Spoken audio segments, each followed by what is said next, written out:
بسم اللہ والحمد للہ والصلاة والسلام علی رسول اللہ وعلی آلہ واصحابہ اجمعین الی یوم الدین۔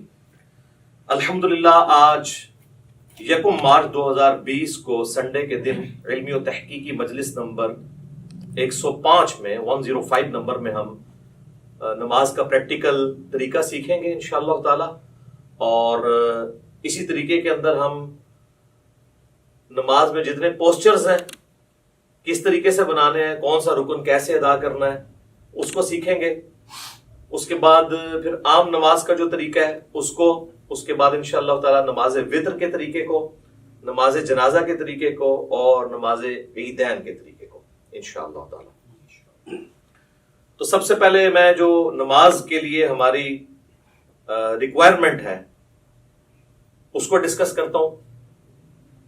وضو اور غسل والا معاملہ تو الگ سے ہے، یہ ساری چیزیں انڈرسٹوڈ ہیں۔ اس کے بعد جب آپ مسجد میں آئیں گے تو نماز کے لیے سب سے ضروری چیز یہ ہے کہ آپ قبلہ رخ کھڑے ہوں گے اور اپنے دماغ میں نیت کو حاضر کریں گے کہ آپ کون سی نماز پڑھنے جا رہے ہیں۔ جب تک نیت حاضر نہیں ہوگی نماز درست نہیں ہوگی۔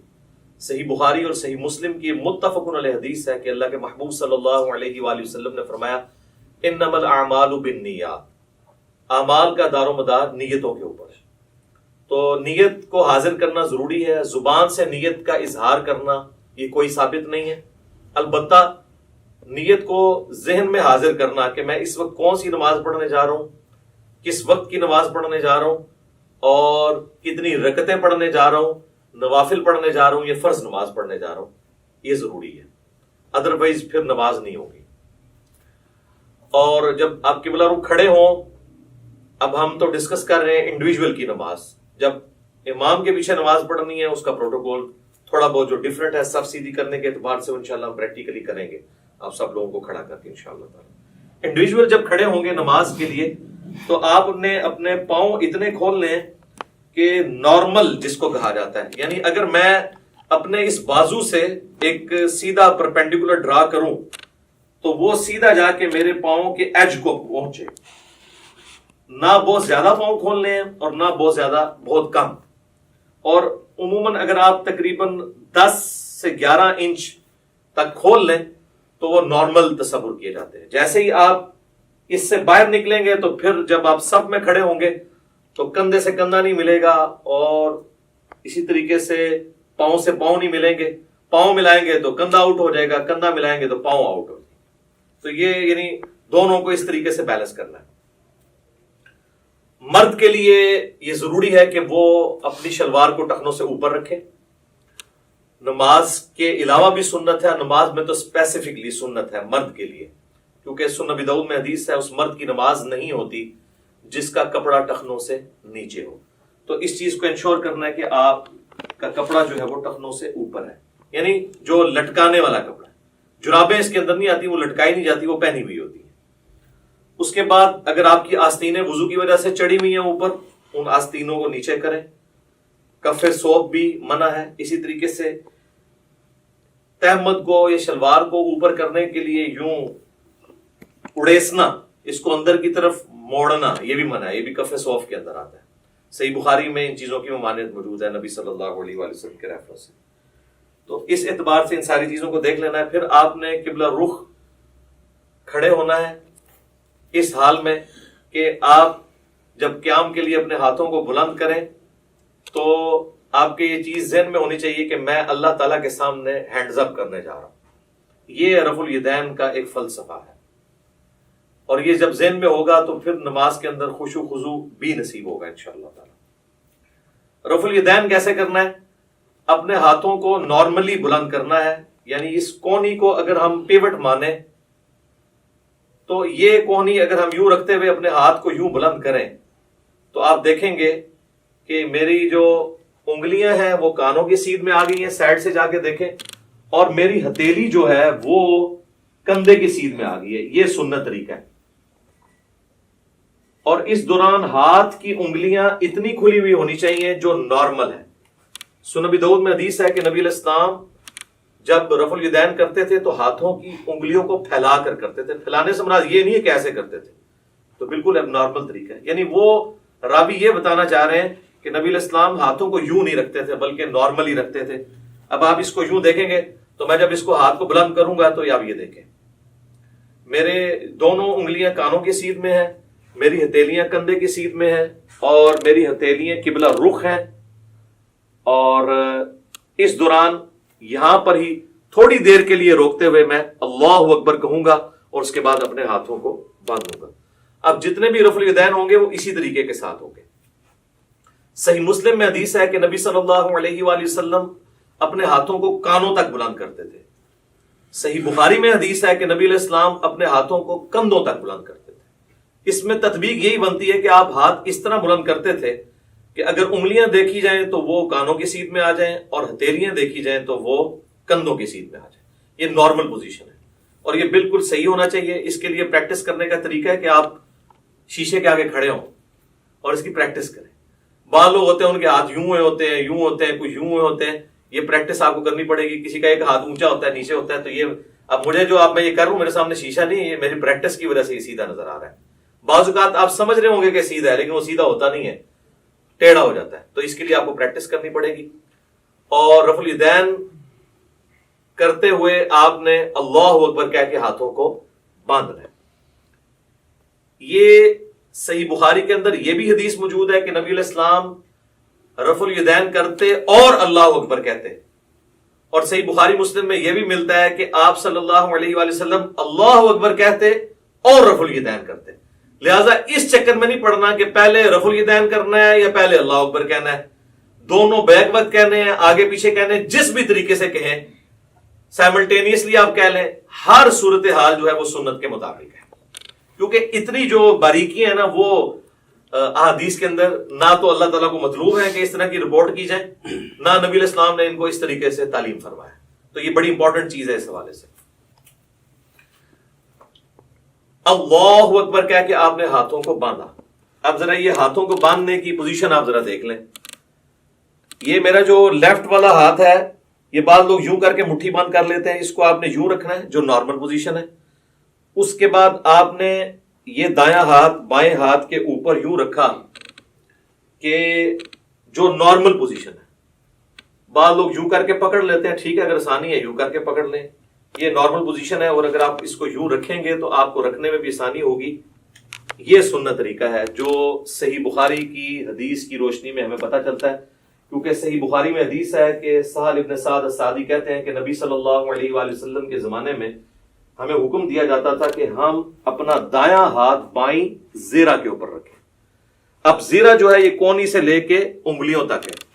اور ابو داؤد اور نسائی کے اندر حدیث ہے کہ نبی علیہ السلام نے اپنا دایاں ہاتھ بائیں رزق را سین غین کف اور ساعد پر رکھا. ساعد کہتے ہیں کف سے لے کر کونی تک. یہ کف کا لفظ تو اردو زبان میں بھی استعمال ہوتا ہے, یہ عربی کا ہے.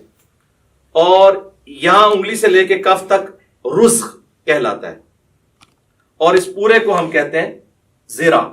اور آپ دیکھیں پرانے زمانے میں جب جنگیں لڑی جاتی تھی تو زیرہ پہنی جاتی تھی, پورے جسم پہ بھی پہنی جاتی تھی. اور اس طرح صحیح مسلم میں اتنا ہی ملتا ہے کہ نبی علیہ السلام نے اپنا دایاں ہاتھ بائیں ہاتھ پر باندھا.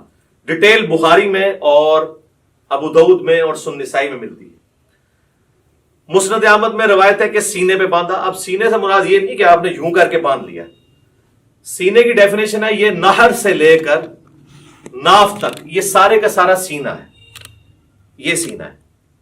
اس میں جہاں پہ بھی لائی کرے گا تو آٹومیٹکلی آپ دیکھیں جب آپ یوں کریں گے اور یوں رکھیں گے تو وہ ایک خاص پوزیشن پہ آئے گا جو نہ بہت اونچا نہ بہت نیچا, ناف سے برل یہ اوپر ہی ہے اور نہر سے کافی نیچے ہے. یہ نارمل پوزیشن ہے. اسی پوزیشن میں جب آپ جماعت کے ساتھ نماز پڑھیں گے تو پاؤں سے پاؤں بھی ملا سکیں گے اور کندھے سے کندھا بھی. جیسے ہی آپ یہ اوپر چلے گئے تو پھر یہ دیکھیں کونیاں ملیں گی, کندھا نہیں ملے گا.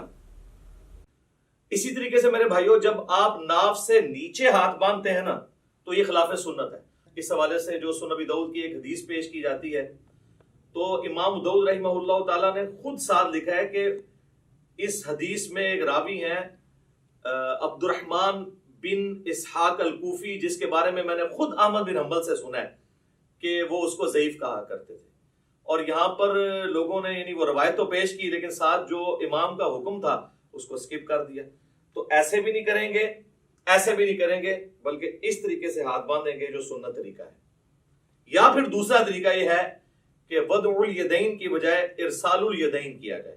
اس کے لیے ہم پھر یوں کریں گے کہ آپ نے یوں رفع الیدین کیا، اللہ اکبر کہہ کے ایسے، بعض لوگ بالکل ایسے ساتھ ملا لیتے ہیں، بعض مٹھیاں بند کر لیتے ہیں، بعض ایسے کر کے کھڑے ہو جاتے ہیں، بالکل غلط ہے۔ بالکل نارمل پوزیشن پہ جہاں پہ آئیں گے یہ ارسال الیدین ہوگا، یہ بھی سنت ہے۔ اگرچہ اس حوالے سے جو سنن طبرانی کی روایت ہے اس میں خصیب الجحد الراوی جو ہے وہ ضعیف ہے، لیکن چونکہ موقوفہ روایتیں عبداللہ ابن زبیر سے ملتی ہیں المصنف ابن ابی شیبہ میں، بلکہ مصنف ابن ابی شیبہ میں پورا چیپٹر ہے ان صحابہ اور تابعین کا بیان جو ہاتھ باندھ کے نماز پڑھا کرتے تھے، اور ان صحابہ اور تابعین کا بیان جو ہاتھ کھول کر نماز پڑھا کرتے تھے۔ یہ دونوں طریقے سنت ہے، اور میں نے تو سنن ابی داؤد کی جو 730 نمبر حدیث ہے اس سے بھی یہ چیز ثابت کی ہے کہ انڈائریکٹلی ابو حمید سعدی کی جو 10 صحابہ والی حدیث ہے وہ بھی اس کو سپورٹیو ہے کہ ارسال الیدین کرنا بھی سنت ہے۔ اس پہ میرا کلپ الحمدللہ لاکھوں لوگوں نے دیکھا ہے، فیس بک کے اوپر بھی، یوٹیوب کے اوپر بھی۔ آج میں اس ڈیٹیل میں نہیں جاؤں گا، بہرحال ارسال الیدین بھی سنت ہے۔ الحمدللہ ہم دونوں طریقے سے نماز پڑھتے ہیں، کم از کم میں ایک نماز ضرور ارسال الیدین سے پڑھتا ہوں، لیکن میں وضع الیدین کو اس لیے پریفر کرتا ہوں کہ میں یہ خواہش کرتا ہوں کہ میں اللہ تعالیٰ کے سامنے اس حال میں بھی کھڑا ہوں۔ اب جو لوگ صرف ارسال الیدین کرتے ہیں وہ اس سنت سے محروم ہو جاتے ہیں، اسی طریقے سے جو لوگ رکوع کے بعد ہاتھ باندھنے کے قائل ہیں وہ بھی اس سنت سے محروم ہو جاتے ہیں۔ تو ہم اس سنت پہ بھی عمل کرتے ہیں اور اس پہ بھی، رکوع سے پہلے یوں اور رکوع کے بعد ارسال الیدین، اس پہ تو اجماع ہے اہل سنت کے تمام مکاتب فکر، حنفی، شافعی، مالکی، حنبلی اور اہل حدیث بھی۔ یہ تو چند علماء عرب ہیں جنہوں نے یہ کام ڈالنا شروع کیا رکوع کے بعد ہاتھ باندھنے والا، اس پہ تو اجماع امت ہے، اور میں نے دلائل کے ساتھ ثابت کیا ہے۔ صحیح بخاری میں اس کے اشارے موجود ہیں، سنن ابی داؤد کے اندر ابو حمید سعدی والی حدیث میں اس کے اشارے موجود ہیں کہ ارسال الیدین کیا جائے گا رکوع کے بعد۔ تو لہٰذا دونوں طریقے سنت ہیں۔ ارسال الیدین سے ہم نماز پڑھتے ہیں، فرض نماز پڑھتے ہیں، سنیوں کی مسجد کی پہلی صف میں پڑھتے ہیں، چاہے کسی کو برا لگے، الحمدللہ۔ مطلب اس میں تو کوئی آر نہیں ہمیں اس بات کو کرنے میں۔ تو ارسال الیدین بھی سنت ہے اور وضع الیدین بھی سنت ہے۔ تو آپ اچھا بعض لوگ جو ہے نماز شروع کرتے ہی اللہ اکبر کہہ کے یوں ہاتھ چھوڑ دیتے ہیں اور پھر یوں ہاتھ باندھتے ہیں، یہ بھی خلاف سنت ہے۔ آپ نے ہاتھ چھوڑنے ہیں تو چھوڑ کے نماز پڑھیں، یہ بھی سنت ہے، اور آپ نے ہاتھ باندھنے ہیں تو باندھ کے نماز پڑھیں تو وہ بھی سنت ہے، لیکن یہ یوں کر کے یوں نہ کریں۔ اس کے بعد پھر آپ اللہ اکبر کہتے ہوئے اگلے رکن میں جائیں گے اور رفع الیدین کرتے ہوئے اسی طریقے سے، اور وہ ہے رکوع۔ یوں دیکھیں، اللہ اکبر۔ اب رکوع کے اندر آپ نے ساری انگلیاں جو ہے ہاتھوں کی پھیلا کے رکھنی ہیں اور مضبوطی کے ساتھ گھٹنوں کو پکڑنا ہے اور ان بازوؤں کو بالکل سیدھا کر دینا ہے۔ جب آپ سیدھا کریں گے تو آپ کی کمر آٹومیٹکلی خود بخود سیدھی ہو جائے گی، جو سنت طریقہ ہے، اور آرام سے یہاں پہ آپ تسبیحات کریں گے، اور اس کے بعد سکون سے پھر آپ تسبیحات پڑھنے کے بعد جو میں بعد میں بتاؤں گا، سمع اللہ لمن حمدہ، ربنا ولک الحمد حمدا کثیرا طیبا مبارکا فیہ، مختلف قسم کے الفاظ ہیں، ربنا ولک الحمد بھی کہہ سکتے ہیں۔ اور اس حالت میں آپ نے ہاتھ باندھنے نہیں بلکہ ارسال الیدین کرنا ہے، اور کم از کم اتنی دیر کھڑے ہونا ہے کہ جتنی دیر آپ ربنا لک الحمد کہیں۔ بعض لوگوں کی عادت ہے کہ وہ سمع اللہ لمن حمدہ کہہ کے تو ساتھ ہی ایسے چلے جاتے ہیں سجدے میں، یہ بالکل خلاف سنت ہے، نماز نہیں ہوگی۔ بلکہ بخاری مسلم میں بڑی ڈیٹیل حدیث ہے، جو ایک صحابی نے نماز پڑھی، نبی علیہ السلام کے پاس حاضر ہوا، سلام عرض کیا، آپ علیہ السلام نے وعلیکم السلام ورحمۃ اللہ کہا اور کہا کہ دوبارہ نماز پڑھو، تو نے نماز پڑھی نہیں، 3 دفعہ اسی طریقے سے ہوا۔ پھر اس نے عرض کیا اللہ کے نبی مجھے نماز سکھائیں، تو آپ صلی اللہ علیہ وآلہ وسلم نے فرمایا کہ سکون کے ساتھ قیام کرو اور پھر قرآن جتنا مقدر ہے وہ پڑھو، اس کے بعد سکون سے رکوع کرو، رکوع کے بعد بالکل سیدھے کھڑے ہو جاؤ یہاں تک کہ ہر ہڈی اپنی جگہ پہ آ جائے، پھر سجدے کے لیے جاؤ اور پھر 2 سجدوں کے درمیان اس طرح بیٹھو کہ ہر ہڈی اپنی جگہ پہ آ جائے، پھر دوسرا سجدہ کر کے بھی بیٹھو اور پھر دوسری رکعت کے لیے کھڑے ہو، یعنی جلسہ استراحت بھی کرو۔ یہ صحیح بخاری میں 6251 نمبر حدیث ہے، جس کے تحت میں سمجھتا ہوں کہ علماء عرب نے جو جلسہ استراحت کو چھوڑ دیا یہ خلاف سنت ہے ان کی نماز۔ ربنا لک الحمد بھی کہہ سکتے ہیں، اللہم ربنا ولک الحمد بھی کہہ سکتے ہیں، جو بھی وہ انشاءاللہ میں پریکٹیکل جب کروں گا تو آپ کو پتہ چل جائے گا۔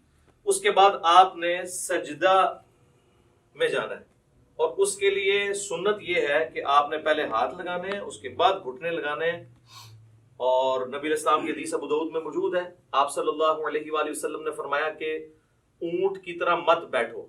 اور بعض لوگ کہتے ہیں جی اونٹ تو بیٹھتا ہی اس طرح کہ پہلے ہاتھ لگاتا ہے پھر گھٹنے، تو میں اس پہ اکثر کہتا ہوں کہ نبی علیہ السلام نے اونٹ بٹھایا ہوا ہے، اس میں آگے الفاظ موجود ہیں پہلے ہاتھ لگاؤ بعد میں گھٹنے.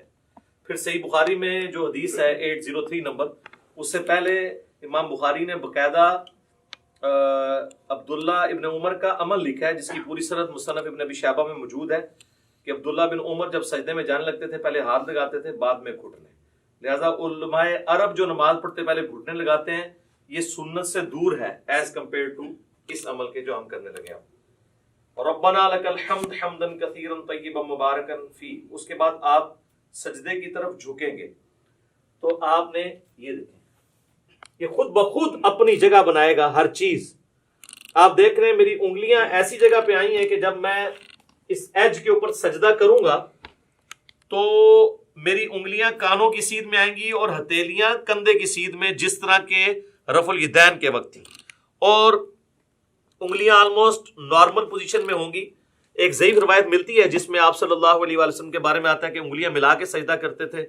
کچھ تابعین کے بارے میں صحیح سند سے بھی ملتا ہے کہ وہ پسند کرتے تھے کہ انگلیاں ملا کے کی جائیں، لیکن اس پہ کوئی مرفوع یا موقوف حدیث اس حوالے سے نہیں ملتی. آپ نارمل پوزیشن میں رکھیں، اتنی نہ کھول دیں کہ یہ قبلہ رخ سے ہٹ جائیں، یہ نارمل پوزیشن میں. اور اگر کسی نے یوں رکھنی ہے تو یوں بھی رکھ سکتا ہے، اس میں ذرا تردد ہوتا ہے، اس میں ہتھیلیاں بھی لگ جاتی ہیں اور آپ آلموسٹ یہ قبلہ رخ ہی ہوتی ہیں انگلیاں. کانوں کی سیدھ میں انگلیاں آ جائیں گی، یعنی کہ یہ دو آنکھوں کے درمیان آپ آنکھوں کی سیدھ میں رکھیں گے، خود بخود کانوں کی سیدھ میں آئیں گی، اور ہتھیلیاں جو ہیں وہ شولڈر کی سیدھ میں. اور پھر آپ نے پہلے ناک لگانا ہے، اس کے بعد ماتھا لگانا ہے.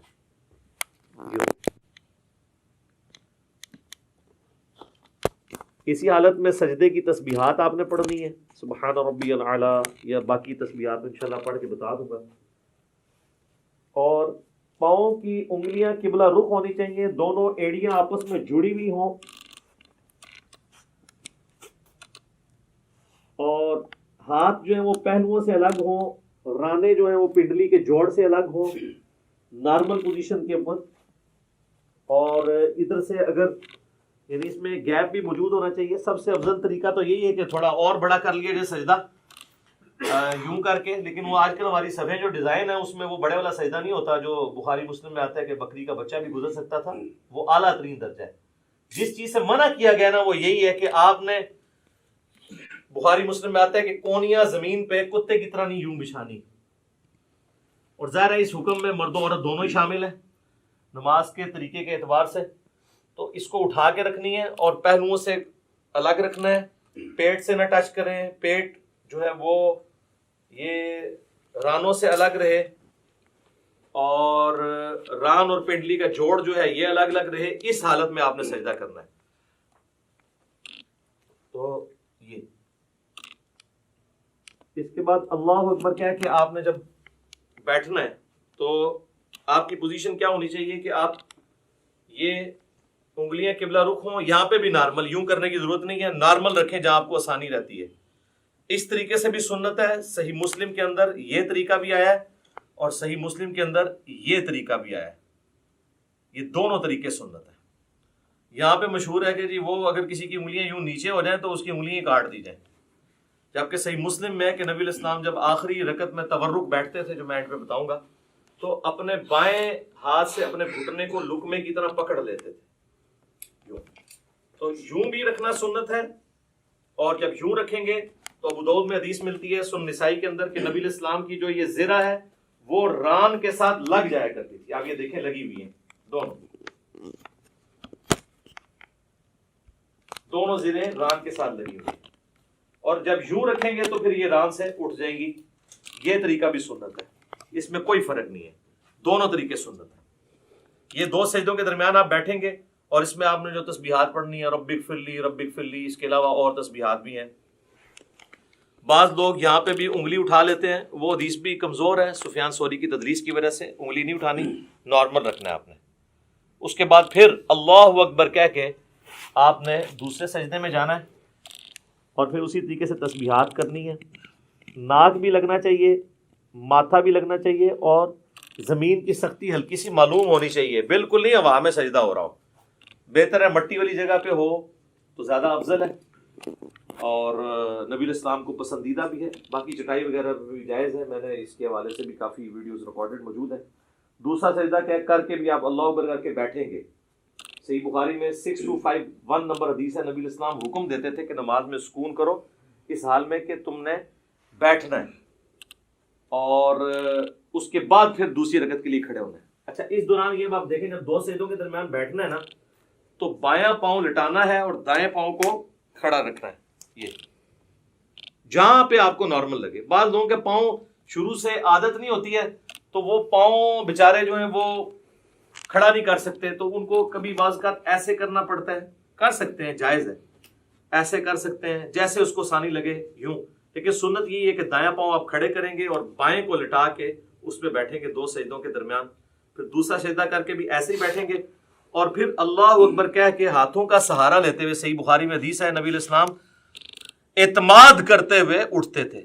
تو اعتماد کرتے ہوئے بعض لوگوں نے یہاں پہ وہ مٹھی بنانے والی وہ ایک کمزور روایت تھی، اس کا سہارا لیا. وہ کمزور روایت ہے. نارمل بخاری میں اعتماد، تو اعتماد ویسے ہی ہوگا جیسے عام حالت میں بندہ اٹھے گا. یہ اعتماد کا طریقہ ہے نارمل. یوں کرنے سے یہاں پہ نشان بن جاتے ہیں اور میں نے دیکھا لوگوں کی یہ ساری جگہ کالی ہوئی ہوتی ہیں. تو یہ تو اب ادھر تو آپ قالین پہ کر لیں گے، تو صحابہ کرام تو مٹی کے اوپر نماز پڑھتے تھے، تو کیا حالت ہو جاتی ہوگی اگر یہ والا کام ہو. تو وہ ایسے ایسے میں نے دیکھا یوں کر کے کھڑے ہو رہے ہوتے ہیں اور وہ کہتے ہیں مٹھیوں والی حدیث. وہ تو روایت ہی کمزور ہے. بخاری میں واضح ہے کہ نبی علیہ السلام اعتماد کر کے تو دوسری رکعت کے لیے کھڑے ہوتے تھے. اور اب جب ہم نے دوسرے سجدے سے سر اٹھانا ہے اللہ اکبر کہنا ہے، لیکن یہاں بیٹھنا ہے تو کچھ نہیں پڑھنا، بس اتنی دیر بیٹھنا ہے کہ سارے اعضاء اپنی جگہ پہ آ جائیں. اس کے بعد بغیر اللہ اکبر کیے ہوئے یوں کھڑے ہونا ہے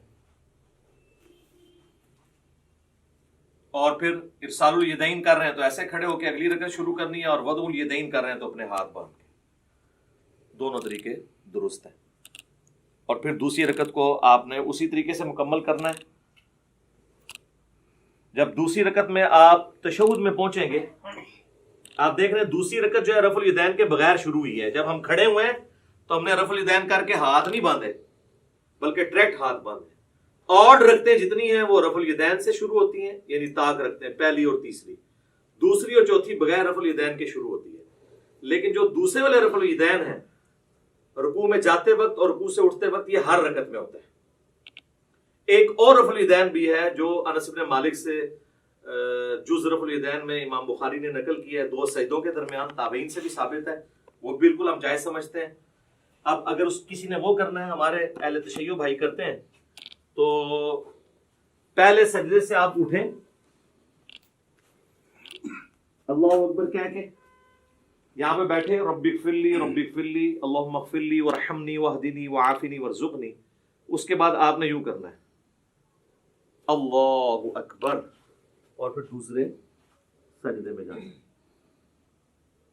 تو یہ طریقہ بھی درست ہے کیونکہ صحابہ کرام سے ثابت ہے. لیکن اکثر احادیث سجدوں کے بغیر رفع الیدین والی ہیں. یہ اکثر لوگ کہہ رہے ہوتے ہیں سجدوں میں بھی ہے، تو ہم تو سجدوں میں بھی قائل ہیں. میں تو سجدوں میں بھی کر لیتا ہوں، ارسال الیدین سے بھی نماز پڑھ لیتا ہوں، وضع الیدین سے بھی پڑھ لیتا ہوں. تو اس میں کوئی فرق نہیں ہے، جو سنت طریقے ثابت ہے. تو دوسری رکعت میں جب آپ بیٹھیں، اگر تو 4 رکعت والی نماز ہے تو پھر آپ یوں ہی بیٹھیں گے جس طرح آپ جلسے کے اندر بیٹھتے ہیں. دو سجدوں کے درمیان جو بیٹھنا ہے وہ جلسہ کہلاتا ہے، جس طرح رکوع کے بعد کھڑے ہونا قومہ کہلاتا ہے. تو یوں کر کے بیٹھیں گے، اسی طریقے سے یہ پاؤں کھڑے ہوئے ہوں گے اور یہاں پہ آپ تشہد پڑھیں گے. اور تشہد بیٹھتے ہی آپ نے اپنی انگلی بلند کر لینی ہے. صحیح مسلم میں 4 حدیث ہیں رفع سبابہ کے اوپر، یعنی انگلی کو بلند کرنا. اس میں سنت طریقہ یہ ہے کہ آپ نے یہ درمیان والی انگلی اور انگوٹھے کا یوں ہلکا بنانا ہے ایسے کر کے. اور ابو داؤد میں الفاظ ہے کہ نبی علیہ السلام جب انگلی اٹھاتے تھے ہلکی سی جھکی رکھتے تھے، یہ ایسے کر کے نہیں اٹھانی. اور مسلسل تشہد میں بیٹھتے ہی اس کو اٹھا لینا ہے. اور اگر آخری تشہد میں ہے تو دعاؤں میں پہنچ کے اس کو ہلکی ہلکی یوں حرکت بھی دینی ہے. یہ بھی ثابت ہے. اور صحیح مسلم میں عبداللہ ابن زبیر جو نقل کر رہے ہیں وہ صرف اشارے کو نقل کر رہے ہیں، حرکت کو نہیں کر رہے. تو بغیر حرکت کے بھی اشارہ تھروٹ یوں کرنا یہ ثابت ہے. یہ طریقہ بھی ثابت ہے انگلی اٹھانے کا. اور ایک یہ طریقہ بھی ہے انگوٹھے کو اس جڑ میں رکھ کے یوں کر کے، اس کو کہتے ہیں وہ 53 کا عدد بنانا. یہ بھی طریقہ ٹھیک ہے. یہ دونوں طریقے ٹھیک ہیں.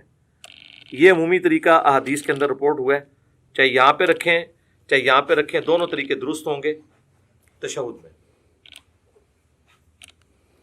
اور یہ میں درمیان والے تشہد کی بات کر رہا ہوں جو 2 رکعتوں کے بعد ہے، جب آپ 4 رکعت پڑھ رہے ہو تو محمد عبدہ و رسولہ تک پڑھ کے ساتھ دروشی بھی پڑھ لیں تو افضل ہے۔ وہ مسند احمد میں حدیث موجود ہے کہ آپ تشہد کے بعد بھی کھڑے ہو سکتے ہیں۔ سنن نسائی میں، صحیح مسلم میں موجود ہے کہ نبی علیہ السلام جب 9 رکعت وتر پڑھا کرتے تھے تو 8ویں رکعت میں بیٹھتے، تشہد پڑھتے، دروشی پڑھتے، اس کے بعد دعائیں پڑھتے، اور پھر آپ صلی اللہ علیہ وآلہ وسلم کھڑے ہوتے تھے 9ویں رکعت کے لیے۔ تو درمیان والے تشہد میں پڑھ سکتے ہیں۔ بہرحال اس میں جب آپ کھڑے ہوں گے دروشی پڑھنے کے بعد اللہم صلی علی محمد وعلی آل محمد اتنا بھی پڑھ لیں تو کافی ہے۔ یہ بھی سنن نسائی میں 1293 نمبر 1293 نمبر حدیث ہے، نبی اسلام نے یہ مختصر دروشی بھی تعلیم فرمایا۔ تو اللہ اکبر کہہ کے جب کھڑے ہوں گے تو زمین پر اعتماد کریں گے یوں، اور اٹھتے وقت پہلے گھٹنے اٹھائیں گے، اس کے بعد آپ ہاتھوں کو اٹھائیں گے۔ جاتے وقت ہاتھ پہلے لگاتے ہیں، گھٹنے بعد میں، اور اٹھتے وقت اس کو اس طریقے سے آپ ریورس کرتے ہیں۔ یعنی دوسرے الفاظ میں جو کچھ آپ نے بچپن سے سیکھا ہے تقریباً اس کے الٹ ہی کرتے ہیں آپ۔ پہلے گھوڑے لاندے نے پھر ہاتھ لاندے نے، تو اس طرح ذرا آسانی سے سمجھ آ جائے گا۔ اسی کو ہم نے عرض کیا ہے کہ مرنے سے پہلے ہے مسلمان کر لے اس پہ غور، کتابوں کا خدا اور ہے، بابوں کا خدا اور۔ اچھا لوگ بڑا پراپوگنڈا کر رہے ہیں، اس نے 2 خدا کر دیے ہیں۔ 2 خدا نہیں ہم نے کیے ہیں، ہم نے یہ بتایا کہ اس خدا کا تعارف جو آپ نے کروایا ہے وہ نہیں ہے جو نبی علیہ السلام نے کروایا۔ وہ تو میں نے کلیریفائی بار بار کیا، ان کو بھی خیر سمجھ ہے۔ تو یہ کتابوں کی نماز آپ کو سکھا رہے ہیں جو نبی علیہ السلام نے امت تک، صحابہ، اہل بیت، تابعین، تبع تابعین کے ذریعے ہم تک پہنچائی ہیں الحمدللہ۔ اچھا اب چونکہ تیسری رکعت ہے تو تیسری رکعت میں جب ہم زمین پہ اعتماد کر کے کھڑے ہوں گے تو آپ اللہ اکبر، یہاں سے کھڑے ہوتے ہی آپ نے اللہ اکبر کہنا ہے، یعنی اللہ اکبر۔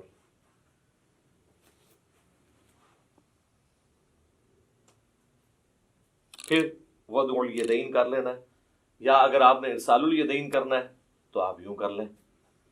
اور پھر تیسری رکعت میں جو پڑھنا ہے وہ انشاءاللہ میں پریکٹیکلی پڑھ کے بھی بتا دوں گا، سب کو پتہ ہی ہے، ہم تو پوسچرز اس وقت ڈسکس کر رہے ہیں کیسے کیسے بنانے ہیں۔ تیسری رکعت بھی اسی طریقے سے ہوگی، اور تیسری رکعت میں بھی دوسرا سجدہ کرنے کے بعد جلسے میں بیٹھ کے، جسے جلسہ استراحت کہتے ہیں، پھر آپ نے کھڑے ہونا ہے تیسری رکعت کے لیے اور چوتھی رکعت کے لیے، اور وہ رفع الیدین کے بغیر ہوگی، ڈائریکٹ ہی ہاتھ باندھیں گے یا ارسال الیدین کریں گے نارمل پوزیشن میں۔ پھر اسی طریقے سے اللہ اکبر کہہ کے آپ رکوع میں جائیں گے، پھر رکوع سے اٹھیں گے اور ربنا لک الحمد کہیں گے۔ تو چوتھی رکعت میں جب آپ دوسرا سجدہ کر کے بیٹھیں گے تو صحیح بخاری میں موجود ہے نبی صلی اللہ علیہ وآلہ وسلم تورک کیا کرتے تھے، اور اس میں الفاظ ہیں کہ چوتھی رکعت میں بیٹھتے تھے، اور ابو داؤد میں یہ الفاظ ہیں ابو حمید سعدی والی حدیث کے اندر کہ جس رکعت میں آپ نے سلام پھیرنا ہوتا تھا نا اس میں آپ تورک کرتے تھے۔ تو اس سے ہمیں یہ بات پتہ چلی کہ چاہے 4 رکعت والی نماز ہے، 3 والی ہے، 2 والی ہے، جس تشہد میں دروشی پڑھنے کے بعد آپ نے سلام پھیرنا ہے اس میں آپ نے تورک کرنا ہے۔ اور اس میں حکمت بھی ہے کہ اس میں انسان تھکتا نہیں ہے۔ تورک جو ہے یہ دایاں پاؤں آپ نے بائیں پاؤں کے نیچے سے گزار کے دائیں پاؤں کو آپ نے کھڑا کرنا ہے، اور آپ نے دائیں پاؤں کے نیچے سے بائیں پاؤں کو گزارنا ہے اس حالت میں، یہ تورک ہے۔ اور آپ یوں بھی کر سکتے ہیں۔ یہ ابو داؤد میں یہ بھی حدیث ہے کہ نبی علیہ السلام نے اپنے دونوں پاؤں ایک طرف نکال دیے، یہ ایک طرف نکالے ہوئے میں نے دونوں پاؤں، یہ بھی ٹھیک ہے، یہ بھی ٹھیک ہے۔ اس میں حکمت یہ ہے کہ جب آپ یوں بیٹھتے ہیں نا تو آخری تشہد تو چونکہ نبی علیہ السلام کا بہت زیادہ دعاؤں پہ ہوتا تھا، لمبا ہوتا تھا، اس میں آپ تھکتے نہیں ہیں۔ اس طرح بیٹھیں گے تو تھوڑی دیر کے بعد آپ کو تھکاوٹ محسوس ہونا شروع ہو جاتی ہے، الا یہ کہ بہت پتلا بندہ اس کو تو فیل نہیں ہوتا۔ تو یہ درمیان والا تشہد ہے اور یہ آخری تشہد ہے، چاہے وہ فجر کا ہو، مغرب کا ہو، عشاء کا ہو، آخری تشہد اس طریقے سے ہونا ہے۔ اور اس میں بھی آپ نے اس طرح انگلی اٹھا کے رکھنی ہے، تشہد میں مسلسل انگلی اٹھانی ہے۔ یہ جو کہتے ہیں اشہد ان لا الہ پہ اٹھاؤ، الا اللہ پہ گرا دو، یہ کوئی ثابت نہیں ہے۔ یہاں پہ رکھیں، یہ بھی سنت ہے، اور یہ صحیح مسلم میں الفاظ ہیں کہ نبی علیہ السلام جب تشہد میں بیٹھتے تو اپنا دایاں ہاتھ جو ہے وہ دانے گھٹنے کے اوپر بائیں گھٹنے پہ رکھ کے اس کو لقمے کی طرح پکڑ لیتے، جو آپ کے بابوں نے آپ کو سکھایا کہ جس کی انگلیاں نیچے ہوں انگلیاں کاٹ دی جائے، اور یہ وہ سنت ہے جو صحیح مسلم کے اندر ہے۔ ہر شے پٹھی دسی تانوں، پھر کہندے ساڈے بابیاں نوں کچھ کہندا ہے، اور کینوں کہواں میں نیوٹن نوں کہواں، جنہاں نے کام پایا انہاں نوں کہنا ہے نا۔ یہ بھی سنت ہے، یہ صحیح مسلم میں یہ بھی سنت آئی ہے، اور یہ بھی، یہ مسلسل اٹھا کے رکھنی ہے۔ اور ابو داؤد میں، نسائی میں آتا ہے کہ جب آپ دعاؤں میں پہنچتے تھے نا تشہد کے اینڈ پہ درود شریف کے بعد، تو ہلکا ہلکا اسے یوں حرکت بھی دیتے تھے، اور اس کے بعد جب آپ پورا تشہد دعائیں مانگ لیں گے، پھر آپ نے دائیں اور بائیں سلام پھیرنا ہے۔ اس میں جو امام مسجد حضرات ہیں وہ تو سلام یہی پھیر رہے ہوتے ہیں، السلام علیکم ورحمۃ اللہ، اور دوسرا سلام ادھر کرتے ہیں، السلام علیکم ورحمۃ اللہ۔ یہ بالکل خلاف سنت ہے۔ آپ نے دائیں طرف والے نمازیوں کو بھی، اور فرشتے ہوں تو ان کی طرف بھی سلام بھیجنا ہے، تو اس کے لیے طریقہ یہ ہے کہ آپ نے پوری گردن موڑنی ہے یوں کر کے، السلام علیکم ورحمۃ اللہ، السلام علیکم ورحمۃ اللہ۔ اچھا، عربیوں کو ایک بڑا مسئلہ ہے۔ اچھا، السلام علیکم ورحمۃ اللہ وبرکاتہ بھی ثابت ہے ابو داؤد کے اندر، دونوں طریقے درست ہیں۔ عربی جو ہے نا ہمارے اجمی لوگوں کو نا، وہ چونکہ امام کے پیچھے ہم لوگ تو عادت ہے نا کہ امام جب پہلا سلام پھیرتا ہے نا، تو جب وہ رحمت اللہ پہ پہنچتا ہے تو ہم پہلا پھیرتے ہیں، پھر وہ دوسرے کے رحمت اللہ پہ پہنچتا ہے تو ہم دوسرا پھیرتے ہیں۔ عربی کیا کرتے ہیں کہ وہ انتظار کرتے ہیں کہ امام دونوں طرف پھیرے، السلام علیکم ورحمۃ اللہ، السلام علیکم ورحمۃ اللہ، اور اس کے بعد وہ پھیرتے ہیں۔ آپ نے دیکھا وہ عرب کے ٹی وی پہ بھی جب آپ کو آواز آ رہی ہوتی ہے اس کی مکبر کی پیچھے سے، تو اور وہ یہ سمجھ رہے ہوتے ہیں کہ ہم صحیح طریقے پہ چل رہے ہیں، دونوں طریقے درست ہیں، کیونکہ آپ ہے تو پیچھے ہی ہے نا۔ جب پہلا سلام پھیرا اس کے بعد ہی آپ نے بھی پہلا پھیرا نا، تو یہ نہیں ہے کہ پورا پھیرے، اگر اس طریقے سے بھی کوئی کرنا چاہتا ہے وہ بھی ٹھیک ہے۔ یہ خام خواہ لوگوں پہ فتوے لگانا کہ وہ امام سے آپ آگے نکلے، امام سے کب آگے نکلے؟ امام نے السلام علیکم ورحمۃ اللہ کہا، اس کے بعد ہی ہم نے کہا، اور امام نے جب دوسرا پھیرا اس کے بعد ہی ہم نے کہا۔ وہ تو حدیث ہے بخاری مسلم میں کہ جو امام سے پہلے رکوع سے سر اٹھائے تو اسے ڈر جانا چاہیے کہ اللہ تعالیٰ اس کا سر جو ہے وہ گدھے کا نہ بنا دے۔ پوسچرز میں آپ نے امام سے پہلے کوئی کام نہیں کرنا، باقی جو بیچ میں پڑھنا ہے وہ آگے پیچھے ہو سکتا ہے، وہ تو نہ آپ سن رہے ہوتے ہیں اس کی، نہ وہ آپ کی سن رہا ہوتا ہے۔ کئی بار ہم تشہد ختم کر کے بیٹھ جاتے ہیں، امام کا تشہد ختم ہی نہیں ہوتا، اس میں آگے پیچھے ہو سکتا ہے، پوسچرز نہیں آپ آگے پیچھے کر سکتے۔ اور دیکھیں اللہ نے نماز میں کیا برکت رکھی ہے کہ نماز میں مسلمانوں کی یونٹی ہے، کوئی فرقہ بھی دوسرے کے پیچھے نماز پڑھ سکتا ہے، کیونکہ بیسک سٹرکچر سب کی یہی ہے 4 رکعتوں میں، پہلے قیام کے بعد رکوع کے بعد کھڑے ہونا، اس کے بعد سجدے میں جانا، 2 سجدوں کے درمیان بیٹھنا، اور ایون سنی شیعہ کی کتابیں تو متفق ہیں، شیعہ بھی جو ہے وہ جلسہ اس طرح آتی ہے، یعنی دوسرے سجدے کے بعد بیٹھ کے اٹھتے ہیں، اور اہل سنت بھی جو کتاب و سنت کے فالوورز ہیں وہ اسی طریقے سے اٹھتے ہیں۔ بہرحال کوئی ڈائریکٹ اٹھے یا اس طریقے سے اٹھے، دونوں طریقوں میں وہ ایک فرقے والا دوسرے فرقے والے امام کے پیچھے نماز پڑھ سکتا ہے۔ یہ اللہ نے نماز کی حفاظت کی ہے، نماز کی بیسک سٹرکچر میں کوئی فرق نہیں ہے۔ ورنہ تو یہ ہوتا کہ شیعہ کے قیام کا وقت ہے، آپ کے رکوع کا وقت آ جائے تو پھر کس طرح ایک دوسرے کے پیچھے پڑھ سکے نماز؟ تو یہ اللہ تعالیٰ نے کم از کم بیسک سٹرکچر جو ہے، باقی جو چھوٹی موٹی چیزیں ان پہ اختلاف ہو سکتا ہے، بہتری کی طرف جانا چاہیے۔ تو یہ میں نے آپ کو ایک بلیو پرنٹ پیش کر دی ہے، قیام کیسے کرنا ہے، رفع الیدین کیسے کرنا ہے، اور اسی طریقے سے سجدہ کیسے کرنا ہے، 2 سجدوں کے درمیان بیٹھنا کیسے ہے، کون کون سی چیز پہلے لگانی ہے، کون سی بعد میں، کیسے سہارا لے کے اٹھنا ہے، انگلیاں کیسے رکھنی ہے، ساری چیزیں بتا دی ہیں۔ اہل تشیع کے ہاں ایک ریناؤنڈ چیز ہے کہ وہ جب یعنی نماز کا اختتام کرتے ہیں تو 3 دفعہ اللہ اکبر ایسے ایسے کہتے ہیں، تو سلام نہیں پھیرتے، لیکن شیعہ سلام پھیرنے کے قائل بھی ہیں۔ خامنائی صاحب نے نماز پڑھائی، ثاقب اکبر صاحب نے مجھے خود کہا، میں نے ان کے پیچھے نماز پڑھی، انہوں نے دونوں طرف سلام پھیرا، دونوں طریقے درست ہیں۔ باقی اللہ اکبر پہ تو ہم بھی متفق ہیں کہ نماز کے اینڈ پہ ہم بھی بلند آواز سے اللہ اکبر کہتے ہیں۔ بخاری مسلم میں حدیث ہے کہ نبی علیہ السلام کی نماز کا مکمل ہونا اللہ اکبر کی آواز سے، تکبیر کی آواز سے پہچانا جاتا تھا، اس کے بعد آہستہ آواز سے 3 دفعہ استغفر اللہ، اور پھر اللہم انت السلام منک السلام تبارک یا ذا الجلال والاکرام۔ جو ہمارے گرین اور بلو کارڈز آپ پڑھ سکتے ہیں، سب کچھ موجود ہے اس کے اندر۔ تو یہ بیسک سٹرکچر تھی جس میں نے کوشش کی کہ آپ کو ایک اوور آل پکچر پتہ چل جائے۔ اب میں فزیکلی آپ کو نماز پڑھ کے بھی بتاؤں گا، تاکہ آپ کو پتہ چل جائے کہ اس میں نے یہ پڑھنا ہے اور اس طرح پڑھنا ہے اور کم از کم اتنا پڑھنا ہے. زیادہ تو آپ جتنا گڑ ڈالیں میٹھا ہوگا. لیکن اس لیول پہ جانے سے پہلے میں آپ کو ایک بلو پرنٹ باقی نمازوں کا بھی بتا دیتا ہوں. یہ تو 4 رکعتوں کا بتایا, اگر 2 رکعتیں ہوتی تو میں دوسری رکعت میں یوں تورک بیٹھ جاتا. اور اگر وطر کی نماز ہوتی تو وطر کا طریقہ بھی ہم ڈسکس کر رہے ہیں, تو وطر کا طریقہ بھی سیم اسی طریقے سے جس طرح عام نماز ہے. 3 وطر نبی علیہ السلام کی عمومی سنت ہے. صحیح بخاری میں قاسم بن محمد بن ابی بکر جو سیدنا ابو بکر رضی اللہ تعالیٰ عنہ کے پوتے ہیں, وہ کہتے ہیں میں نے صحابہ کرام کو 3 رکعت وطر پہ پایا, البتہ ایک میں حرج نہیں ہے. اور بخاری مسلم میں وہ تو مشہور حدیث ہے, رمضان ہو یا غیر رمضان. اما عائشہ کہتی ہیں نبی علیہ السلام 11 رکعت پڑھتے تھے, 8 تراویح اور 3 وطر, یا 8 نفل یا تہجد, کچھ بھی کہہ لیں. تو 3 وطر کا طریقہ یہ ہے کہ آپ نے وطر کو مغرب سے مختلف کرنا ہے, کیونکہ المستدرک للحاکم میں صحیح ابن حبان میں موجود ہے, نبی علیہ السلام نے فرمایا اسے مغرب سے مختلف کرو. اور مغرب سے مختلف کرنے کا طریقہ کیا ہے کہ 2 طریقے ہیں. ایک وہ ہے جو صحیح بخاری اور مسلم میں آیا ہے عبداللہ بن عمر سے, کہ وہ 2 رکعتیں پڑھنے کے بعد سلام پھیر دیا کرتے تھے, اور پھر سلام پھیرنے کے بعد اگر کسی اپنے غلام کو کوئی حکم دینا ہوتا تو حکم دیتے تاکہ یہ پتہ چل جائے کہ اس کے دوران بول سکتے ہیں, اور پھر 1 رکعت الگ سے پڑھا کرتے تھے. یہ مغرب سے مختلف کرنے کا ایک طریقہ ہے. دوسرا جو ہے وہ ہمیں سیدنا عمر فاروق رضی اللہ تعالیٰ عنہ سے صحیح ابن خزیمہ میں, ابن حبان میں, المستدرک للحاکم اور کئی کتابوں میں ملتا ہے کہ وہ کیا کرتے تھے کہ دوسرا جو تشہد ہے نا, جو 2 رکعتوں کے بعد جو تشہد ہے وہ نہیں بیٹھتے تھے. مغرب میں تو ہم بیٹھتے ہیں نا, تو دوسری رکعت میں بھی وہ جلسہ استراحت کرتے تھے اور تیسری رکعت کے لیے کھڑے ہو جاتے تھے. اور جب آپ تیسری رکعت کے لیے کھڑے ہوں گے, چونکہ یہ آڈ رکعت ہے, تو پھر یہ رفع الیدین سے شروع ہوگی. یہ بھی اکثر لوگ پوچھ رہے ہوتے ہیں کہ تیسری بغیر رفع الیدین دی ہوگی, رفع الیدین. سر آڈ رکعت سمپل فارمولہ ہے رفع الیدین کے ساتھ. رفع الیدین کتنے ہونے ہیں؟ 4 رفع الیدین تو اتفاقی ہیں.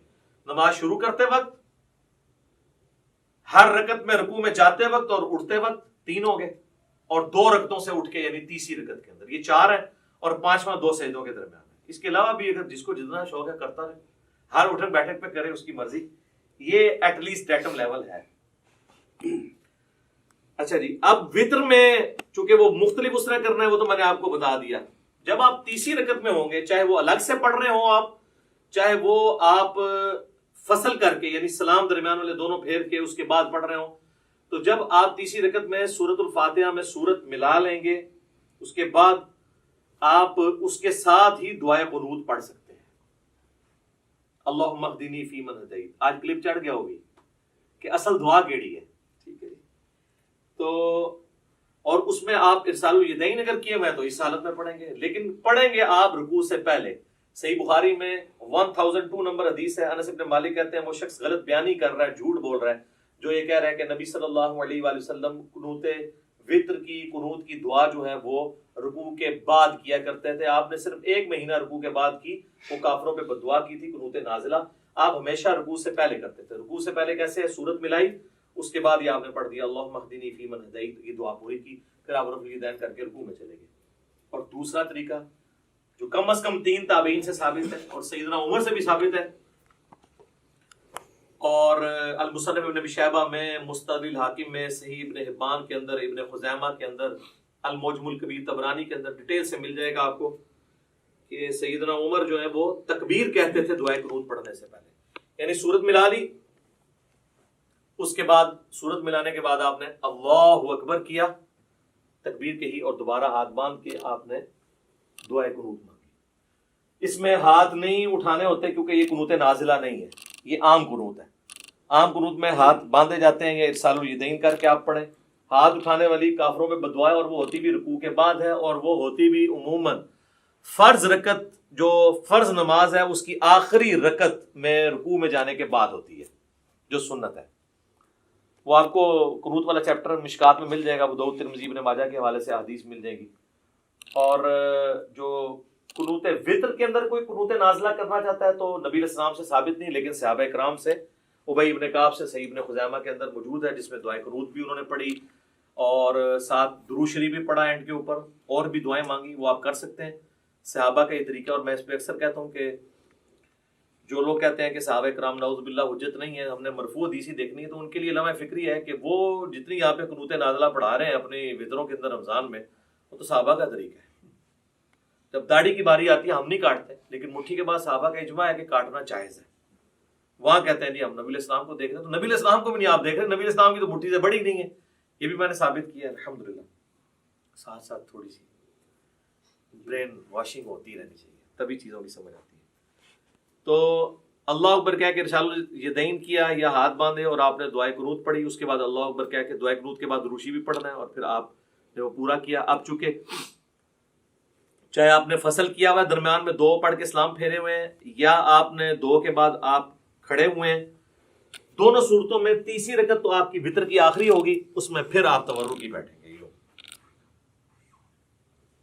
بلکہ سنن کبریٰ البیہقی میں یا مصنف ابن ابی شیبہ میں ملتا ہے نا کہ جس رات سیدنا ابو بکر کو دفن کیا گیا تو رمضان کی رات نہیں تھی، تو حضرت عمر نے کہا میں نے تو وتر ہی نہیں پڑھے ہوئے ہیں، تو پھر انہوں نے کہا میں جماعت کراتا ہوں تو میرے پیچھے وتر پڑھو۔ اس سے یہ بھی بات پتہ چلی کہ رمضان کے علاوہ وتر کی جماعت کروائی جا سکتی ہے۔ تو اس میں انہوں نے وتر اسی طریقے سے پڑھائے تھے کہ انہوں نے درمیان تشہد چھوڑا تھا اور اپنا 3 وتر پڑھائے تھے۔ اور وتر کے اوپر میرا ڈیٹیلڈ 130 مسئلہ ہے، اس میں میں نے ساری نیٹی گریٹیز ڈسکس کی ہیں، آج اس ڈیٹیل میں جانے کی ضرورت نہیں۔ نماز وتر بھی کمپلیٹ ہوگی جی، کوئی چیز ہے تو نہیں کی نماز وتر کے حوالے سے؟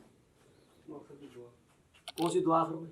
وتر کے بعد جب ختم کرتے ہیں، وتر کے بعد وہ تو اذکار ہے نا، وہ وتر کے طریقے میں تو نہیں آتے، وہ تو ہے سبحان الملک القدوس اور 3 دفعہ پڑھ کے رب الملائکۃ والروح، آخری بار اس کو اونچی، وہ تو اذکار ہیں، وہ تو علیحدہ سے ہمارے لکھے ہوئے ہیں۔ فی الحال ہم طریقے کو ڈسکس کر رہے ہیں، اور یہ تو ہو گیا نماز وتر کا طریقہ۔ اب آ جائیں آپ نماز عیدین کے طریقے کے اوپر، تو وہ تو ہوتی 2 رکعت ہے، چاہے وہ عید الاضحیٰ ہو یا عید الفطر ہو، 2 رکعتیں ہوتی ہیں، اور اس میں 12 تکبیرات ہوتی ہیں، جو ابو داؤد کے اندر حدیث موجود ہے، الموطا امام مالک کے اندر موجود ہے کہ 7 تکبیرات سورۃ الفاتحہ سے پہلے پہلی رکعت میں، اور 5 تکبیرات سورۃ الفاتحہ سے پہلے دوسری رکعت میں۔ یہ طریقہ ہے، اور اگر کوئی بھول جائے تو رکوع کے بعد بھی کر سکتا ہے۔ اس میں طریقہ یہی ہے کہ اللہ اکبر کہہ کے آپ نماز شروع کریں گے۔ اگر آپ نے وضع الیدین کیا ہے تو آپ جب تکبیرات کہیں گے اللہ اکبر تو دوبارہ ہاتھ باندھیں گے۔ اگر آپ ارسال الیدین کر رہے ہیں تو اللہ اکبر اللہ اکبر، یوں 7 تکبیرات کو آپ پورا کریں گے، اور اس کے بعد یعنی ثنا پڑھنے کے بعد 7 تکبیرات، پھر اعوذ باللہ بسم اللہ پڑھ کے امام نے سورۃ الفاتحہ پڑھنی ہے، آپ نے سننی ہے، اور دوسری رکعت میں امام جب سورۃ الفاتحہ شروع کرنے لگے گا اس سے پہلے وہ تکبیرات کہتا ہے۔ اگر کوئی پہلے میں بھول گیا ہوا ہے تو دوسرے میں 12 پوری کر لے، یعنی یہ زائد تکبیرات ہی ہیں، سنت افضل عمل ہے۔ تو عید کی نماز کے اندر یہ ایک مین چیز ہے، اور عید کی نماز جمعے کی طرح دن کی نماز ہونے کے باوجود جہری نماز ہے۔ ویسے دن کی جتنی نمازیں ہیں وہ سرن ہے، چاہے زور ایسا ہے، جمعے کی بلند آواز سے ہوتی ہے، اور عید کی بھی اگرچہ دن کی نماز ہے لیکن وہ جہرن پڑھی جاتی ہے۔ اور دوسرا فرق یہ ہے کہ جمعے میں خطبہ پہلے ہوتا ہے، نماز بعد میں، اور عیدین کے اندر کیا ہوتا ہے؟ نماز پہلے خطبہ بعد۔ باقی وہ آل امیہ نے پہلے شروع کروا دیا تھا، کیونکہ بعد میں حضرت علی کے اوپر وہ لانتے کرتے تھے، تو ظاہر سامنے تو صحابہ بیٹھے تھے۔ 5 تکبیروں میں باندھنے، یار میں نے بتایا ہے کہ اگر ارسال الیدین کر رہے ہیں تو ارسال الیدین کریں گے، اگر وضع الیدین کرنا ہے تو وضع الیدین، چھوڑنا نہیں ہے، حنفی چھوڑتے ہیں مجھے پتا ہے، ہاں وہ میں نے کلیئر کر دیا کیا کرنا ہے، اسی لیے کہا ہے تو اس کو مزید کلیئر کرتے ہیں۔ تو عید کی نماز کے اندر ہمارے حنفی بھائیوں کے اندر یہ چیز موجود ہے کہ وہ ارسال الیدین کرتے ہیں، اور آخری دفعہ جب وہ تکبیر کہتے ہیں، خیر وہ 12 تکبیریں تو کہتے بھی نہیں، وہ 6 تکبیریں کہتے ہیں، تو اس کو باندھتے ہیں۔ تو ٹھیک ہے یار، کسی بہانے چلو سال بعد یا رفع دین کر رہے ہیں، کرن دو۔ شکر ہے کہ وہ جو گھوڑوں کی دموں والا انہوں نے ایک تماشا لگایا ہوا تھا، اور وہ کہتے تھے وہ بت رکھ کے آتے تھے، وہ ساری چیزیں ختم ہو جاتی ہیں۔ رفع الیدین نماز کا سکون برباد کرتا ہے، تو جے سال بعد وہ سکون والی نماز دی بے سکونی کرنے لگے نا، یعنی سنت کے مطابق عمل کرنے ہی لگے، تو کرنے دیں یار، باندھنا کرا دیو کدھر رفع الیدین ہونا تھا۔ عید قائم ہے تو ان کی ڈاکٹرین ختم ہے، وہ کہتے ہیں نماز کے سکون کو برباد کرتا ہے تو پھر ہر رفع الیدین کرے گا، وہ کہتے ہیں بس پہلا ٹھیک ہے، اس کے بعد جو ہے وہ برباد کرتا ہے۔ تو وہ قنوت وتر والا بھی رفع الیدین کرتے ہیں، ان کو کرنے دیں، ہم بھی کرتے ہیں، تو میں بتا رہا تھا کہ عید کی نماز کا جو پہلا خطبہ ہے انہوں نے شروع اس لیے کرایا کہ بعد میں تو یہ بھیجتے تھے لانتے، تو لوگ بھیجتے تھے ان کے اوپر لانتے، ٹھیک ہے، اور میں نے یہ بخاری مسلم سے ثابت کی ہے یہ کیا سلسلہ شروع ہوا. تو کربلا ہر جگہ آئے گی، یہ آپ نے یاد رکھنا ہے، کربلا سے آپ کی جان نہیں چھوٹنی، ٹھیک ہے. تو یہ ہو گیا جناب عیدین کا طریقہ، دونوں عید کی نمازوں کا یہی طریقہ ہے. اور نیت سب کے لیے وہی ہے، ذہن میں حاضر کرنی ہے. لوگ عید والے دن نیت یاد کرا رہے ہوتے ہیں کہ جناب یاد کر لو ہے کرنی ہے. اچھا جی، اب آ جائیں اب آخر میں نماز جنازہ کی. نماز جنازہ بھی جو ہے یہ بھی کبھی کبھاری پڑھنی ہوتی ہے، اس لیے اس کی بھی تکبیرات کس طریقے سے ہوں گی، نیت کیا ہے وہ لوگ یاد کروا رہے ہوتے ہیں. نیت پھر ذہن کو حاضر کرنے کا نام ہے اور آپ نے نماز پڑھی. لیکن نماز جنازہ اس لیے مختلف ہے کہ یہ عام نمازوں کی طرح نہیں ہے، نہ اس میں رکوع ہے نہ اس میں سجدہ ہے، اس لیے اس کا پروٹوکول ذرا ڈیفرنٹ ہے. پروٹوکول ڈیفرنٹ ہے تو پھر ظاہر ہے اس کے اندر جب آپ اللہ اکبر کہہ کے نماز شروع کریں گے، وضو الیدین کریں یا ارسال الیدین کریں، تو پہلی تکبیر کے بعد ثنا گوئی نہیں ہے اس کے اندر، وہ روایتیں کمزور ہیں. اعوذ باللہ من الشیطان الرجیم بسم اللہ پڑھ کے سورۃ الفاتحہ ہے اور ساتھ کوئی ایک سورت آپ ملا لیں، یہ سنت ہے. اور دوسری تکبیر جب آپ کہیں گے اللہ اکبر کہہ کے ہاتھ باندھ دیں گے، اگر ارسال الیدین کر رہے ہیں دونوں طریقے درست ہیں، اگر باندھ رہے ہیں تو آپ پھر اس حالت میں درود شریف پڑھیں گے. پھر تیسری تکبیر اللہ اکبر کہہ کے اس میں آپ دعائے جنازہ میت کے لیے پڑھیں گے، جو ابو داؤد ترمذی ابن ماجہ میں مشہور دعا ہے، اللہم اغفر لحینا ومیتنا وشاہدنا وغائبنا وصغیرنا وکبیرنا، یہ والی دعا. اس کے علاوہ بھی صحیح مسلم شریف میں اور دعائیں ہیں، کوئی سی بھی آپ ایک دعا پڑھ لیں. نہیں یاد ہے ربنا آتنا فی الدنیا پڑھ لیں، رب اجعلنی پڑھ لیں، کوئی بھی دعائے معصورہ پڑھ لیں جب تک آپ کو وہ یاد نہیں. پھر چوتھی تکبیر کہہ کے آپ اللہ اکبر کہیں گے، یوں ہاتھ باندھ لیں گے اور پھر دائیں طرف ایک سلام پھیر. نماز جنازہ چونکہ مختلف ہے تو اس میں یہ بھی مختلف ہے کہ آپ نے صرف ایک طرف سلام پھیرنا، السلام علیکم ورحمۃ اللہ. تابعین سے دو طرف پھیرنا بھی ثابت ہے، لیکن صحابہ اور نبی علیہ السلام سے ایک طرف ثابت ہے، دو طرف والی روایتیں کمزور ہیں. اگر کوئی پھیر لیتا ہے ہم اس کے اوپر فتویٰ نہیں لگاتے. اور بعض اوقات آپ کو کسی ایسی جگہ پہ پڑھنی پڑتی ہے نا، تو میں پھر یہ کرتا ہوں کہ جب امام دو طرف پھیر رہے ہیں نا تو میں اس کے دوسرے پھیرنے کا بھی انتظار کرتا ہوں. جب وہ دوسرا پھیرتا ہے تو میں پہلے ہی پھیر کے. یہ تو کہتے ہیں وہ جناب پہلا پھیریں گے، اینج ہاتھ کھول لینے اینج کر لینے، اور اس چکر ہی نہ پاؤ، پہلے دیکھو فاتحہ ہی نہیں پڑھ رہے جنازے کے اندر. فاتحہ کے بغیر تو نماز نہیں ہوتی. صحیح بخاری میں موجود ہے کہ عبداللہ ابن عباس نے بلند آواز سے نماز جنازہ میں فاتحہ پڑھی تاکہ بتایا جائے یہ سنت عمل ہے. نماز جنازہ بلند آواز سے بھی سنت ہے، آہستہ آواز سے بھی سنت ہے، لیکن عموماً جو سنت ہے سنن نسائی میں وہ سرن ہی ہے، آہستہ آواز سے.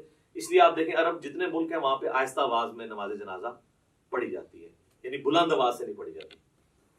خیر یہ الگ سے ٹاپک ہے نماز جنازہ کا. یہ طریقہ ہے. صحیح مسلم میں ہے کہ نبی علیہ السلام نے ایک جنازے پہ 5 تکبیرات بھی پڑھی تھی. جب آپ 5 تکبیرات پڑھیں گے تو پھر پانچویں جو چوتھی تکبیر کے بعد سلام پھیرا تھا نا، تو چوتھی تکبیر کے بعد پھر آپ دعائیں مانگیں گے اور پانچویں کے بعد آپ پھر سلام پھیریں گے. شیعہ عموماً 5 ہی کرتے ہیں، سنی جو ہیں وہ 4 ہی کرتے ہیں. ویسے شیخ زبیر صاحب کے جنازے پہ بھی 5 ہوئی تھی اور مولانا سعد صاحب کے جنازے پہ انہوں نے وصیت کی ہوئی تھی، تکبیرات بھی 5 ہوئی تھی، سلام بھی ایک طرف پھیرا گیا تھا. انہوں نے وصیت کی تھی کہ ہمارا جنازہ سنت کے مطابق جس طرح حرمین میں پڑھا جا رہا ہے عرب ملکوں میں ویسے پڑھانا ہے. اس وجہ سے نہیں کہ وہاں پہ جو کچھ ہو رہا ہے وہ سنت کے مطابق ہو رہا ہے، یعنی یہ کام سنت کے مطابق. تو نماز جنازہ کا یہ طریقہ ہے. اکثر لوگ ہمارے بھائیوں کو تنگ کرتے ہیں اور نماز جنازہ ریکارڈ کریں، سر کی ریکارڈ کریں، یہ ٹوٹل طریقہ ہے، نہ رکوع ہے نہ سجدہ ہے. اور پریکٹیکلی یعنی وہ جنازہ پڑھ کے بتانا ضروری نہیں ہے، بس پوسچر بتا دیا آپ خود کر لیں. اور بچپن سے ہم لوگ پڑھتے آ رہے ہیں. فرق اس میں یہی ہے کہ سورۃ الفاتحہ سورت ہے، دوسری میں درود شریف نماز والا، تیسری میں دعا ہے. بہتر ہے جنازہ والی دعا پڑھیں اور چوتھی میں آپ نے سلام پھیر دینا، یا چوتھی کے بعد بھی دعا ہے، پانچویں کے بعد سلام پھیر دیں. تو یہ ہے. اس کے بعد میت کے لیے دعا ہے قبر پہ جا کے، وہاں پہ نہیں ہے اجتماعی دعا ثابت. دیوبندی نہیں کرتے، بریلوی کرتے ہیں، اور وہ کہتے ہیں یہ بریلوی غلط کر رہے ہیں، ثابت نہیں ہے. تو دیوبندیوں سے پوچھا جو آپ فرض نماز کے بعد اجتماعی دعا کرتے ہیں یہ بھی تو ثابت نہیں ہے، تو وہاں پھر ان کے پاس کوئی جواب نہیں ہوتا. تو دونوں ہی اپنے اپنے حصے کا غلط کام کر رہے ہیں. سنت یہی ہے کہ آپ نے سنت اذکار کرنے ہیں فرض نماز کے بعد. اور میت کے لیے ابو داؤد میں الفاظ ہیں کہ جب دفنا چکو تو اس کے لیے وہاں مغفرت کی، قبر میں سوالوں کی استقامت کے لیے دعا کرو. اور صحیح مسلم میں ڈیٹیل حدیث موجود ہے، عمر بن عاص نے تو وصیت کی تھی اتنی دیر بیٹھنا ہے میری قبر کے پاس جتنی دیر اونٹ کو نہر کر کے اس کا گوشت تقسیم کیا جاتا ہے، ایٹ لیسٹ 2 گھنٹے، کم از کم 2-2.5 گھنٹے. تو یہ سنت طریقہ ہے. یہ سارا ہو گیا جی. کوئی چیز اس میں نماز جنازہ میں، نماز وطر کے اندر، نماز عیدین میں یا عام نماز کے اندر کوئی چیز رہ گئی ہو؟ جنازے میں کوئی کسی بندے کی تکبیرات چھوٹ جائے، ہاں اس میں یہ ہے کہ جس طرح عام نماز میں تو ہمیں پتہ نا کہ اگر کوئی رکعت چھوٹ جائے تو وہ رکعت پوری کرنی ہوتی ہے، تو اس میں بھی اگر آپ کی تکبیرات چھوٹ گئی ہوئی ہیں نا تو آپ نے تکبیرات جو ہیں وہ پوری کرنی ہے. اب چونکہ اگر سرن ہو رہا ہے پھر تو آپ کو پتہ ہی نہیں کون سی تکبیر چل رہی ہے، تو آپ اپنی ترتیب سے ہی کریں. آپ یہی سمجھیں وہ آپ کی پہلی ہے، آپ سورۃ الفاتحہ پڑھ لیں، اور اگر جہرن ہو رہی ہے تو آپ اسی کو فالو کریں، اور جو رہ گئی ہے امام کے سلام پھیرنے کے بعد آپ اس کو مکمل کریں ان تکبیرات کو. اور یہاں پہ میں آپ کو ضمن بتا دوں، جو ائمہ حضرات ہیں نا ان کی ذمہ داری ہے کہ وہ تکبیرات زیادہ لمبی نہ کہا کریں، کیونکہ پیچھے مقتدی پہلے ہی اللہ اکبر کہہ دیتے ہیں، اور اگر تکبیر تحریمہ والا اللہ اکبر مقتدی نے امام سے پہلے کہہ لیا اس کی نماز سٹارٹ ہی نہیں ہوگی، کیونکہ امام سے آگے نکل گیا نا. درمیان والی جو انتقال والی تکبیرات ہیں وہ تو آگے پیچھے ہو سکتی ہیں اس میں، لیکن پہلی تکبیر اگر امام سے پہلی، اب کئی امام جنازے میں، عیدین میں، عام نمازوں میں تو نہیں، زیادہ جنازے میں ہوتا ہے، وہ کرتے ہیں اللہ اکبر. اب نیچے جو بیچارہ شروع کرتا ہے، عیدین میں بھی دیکھا ہے لوگ شروع کرتے ہیں تو وہ اکبر ختم نہیں ہوتا، وہ پہلے ہاتھ باندھ دیتے ہیں یا ہاتھ چھوڑ دیتے ہیں. تو میں تو انتظار کرتا ہوں جب وہ اکبر کے رع پہ پہنچتا ہے نا نماز عید میں یا نماز جنازہ میں، تو پھر میں اللہ اکبر سے پڑھوں. تو یہ آپ ٹرین کریں تو بہتر یہ کہ آپ مختصر اس کو کریں، اتنا لمبا نہ کریں کہ پیچھے لوگوں کے سانس ٹوٹ جائیں، یا ان کو ایجوکیٹ کریں. اتنا لمبا کرنے کی ضرورت کیا ہے؟ یہ تو ضرورت تھی اس وقت جب سپیکر نہیں تھے تو پیچھے تک آواز پہنچانے کے لیے کہ چلو آ ہی جائے کسی کو آواز. تو اب تو ضرورت نہیں ہے. اللہ اکبر سپیکر میں اتنے ماشاءاللہ موجود ہے. اور کوئی چیز اس حوالے سے جو اس کے پوسچرز طریقے کے اعتبار سے آ رہی ہو؟ جی سنت ہے. جنازے میں بھی ہر تکبیر کے اوپر رفع الیدین کرنا، یہ بھی سنت ہے. نماز عیدین میں بھی ہر تکبیر کے اوپر رفع الیدین کرنا سنت ہے. ابو داؤد میں واضح حدیث ہے، مسند احمد میں موجود ہے. عبداللہ بن عمر کہتے ہیں کہ قیام کی حالت میں نبی علیہ السلام جب بھی تکبیر کہتے تھے تو اپنے ہاتھوں کو بلند کرتے تھے. تو یہ جنرل ہے، ٹھیک ہے. شیخ البانی کا یہ موقف ہے کہ جنازے میں عیدین میں چھوڑ بھی سکتے ہیں، اور یہاں پہ بھی جو البانی صاحب کے فالوور ہیں وہ عید کے خطبے میں کہہ رہے ہوتے ہیں چھوڑ بھی دیتے ہوں. میں خدا دا ناج حنفی سال بعد کرنے لگے جو وہ بھی چھڑان لگے ہو. کیوں اس طرح کی باتیں بتاتے ہیں جو سند سے ثابت ہی نہیں ہے؟ یہ بالکل غلط ہے. رفع الیدین تو المعجم الکبیر طبرانی پہ ہے کہ رفع الیدین کرنے پہ ہر انگلی کے عوض آپ کو 10 نیکیاں ملتی ہیں. تو اسی لیے تو ہم قنوت وتر سے پہلے بھی رفع الیدین کرتے ہیں تاکہ ہم یہ نیکیاں ضائع نہ کریں، ٹھیک ہے. تو یہ آپ 10 انگلی ہیں تو 10 ضرب 10 کر لیں. تو رفع الیدین کریں جی، وتر میں بھی کریں، عام حالت میں بھی کریں، جتنا آپ کر سکتے ہیں کریں. اب تو اللہ کا فضل ہے کہ رفع الیدین کی ایکسیپٹنس آ گئی ہے. کوئی مسجد ایسی نہیں ہے جہاں پہ آپ کو آمین اونچی کہنے والے رفع الیدین والے نہ ملیں. انقلاب تو آیا ہے نا جی، صدا تو جھوم رہی ہے ہر طرف سے کہ نہ میں وہابی نہ میں بابی، میں ہوں مسلم، علمی کتاب. اللہ کا شکر ہے لوگ کتابوں کے ساتھ جڑ گئے. چلیں جی، یہ سارا میں نے اس لیے بیان کیا تاکہ آپ کو ایک بلو پرنٹ اس حوالے سے کلیئر ہو جائے. اور اس میں اب میں پریکٹیکلی نماز پڑھ کے آپ کو بتاؤں گا تاکہ یہ پتہ بھی چلے کہ پڑھنا کس بیچ میں کیا کچھ پڑھنا ہے. اور اس میں پوسچر اس طریقے سے بناؤں گا جو میں نے آپ کو ایجوکیٹ کی ہیں، انہی پوسچرز کے مطابق میں آپ کو لے کے چل رہا ہوں گا تاکہ آپ اس سنت کے مطابق نماز کے طریقے کے اوپر عمل کر سکیں. تو اب انشاءاللہ تعالیٰ میں پریکٹیکلی نماز پڑھ کے بتاؤں گا انشاءاللہ. اچھا میرے بھائیو، اب میں انشاءاللہ آپ کو پریکٹیکلی کم از کم 2 رکعت پڑھ کے بتاؤں گا تاکہ آپ کو پتہ چلے کہ نماز کے اندر کون کون سی تسبیحات پڑھنی ہے، ثنا کیسے پڑھنی ہے، سورۃ الفاتحہ، جو ایک کم از کم درجہ نماز کا اتنا ہونا چاہیے. باقی آپ جتنا گڑ ڈالیں گے اتنا میٹھا ہے. تو چند تسبیحات کے ساتھ میں اس کو کور کروں گا تاکہ آپ لوگ وہ چیزیں یاد بھی کر سکیں. جو لوگ سن کے یاد کرنے کے عادی ہیں ان کے لیے انشاءاللہ تعالیٰ آسانی ہوگی انشاءاللہ تعالیٰ. ساتھ ساتھ پوسچر بھی کور ہو جائیں گے انشاءاللہ تعالیٰ.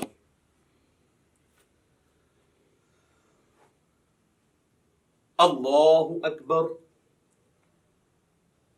سبحانك اللهم وبحمدك وتبارك اسمك وتعالى جدك ولا إله غيرك. أعوذ بالله من الشيطان الرجيم. بسم الله الرحمن الرحيم الحمد لله رب العالمين الرحمن الرحيم مالك يوم الدين إياك نعبد وإياك نستعين اهدنا الصراط المستقيم صراط الذين أنعمت عليهم غير المغضوب عليهم ولا الضالين آمين بسم الله الرحمن الرحيم قل يا أيها الكافرون لا أعبد ما تعبدون ولا أنتم عابدون ما أعبد ولا أنا عابد ما عبدتم ولا أنتم عابدون ما أعبد لكم دينكم ولي دين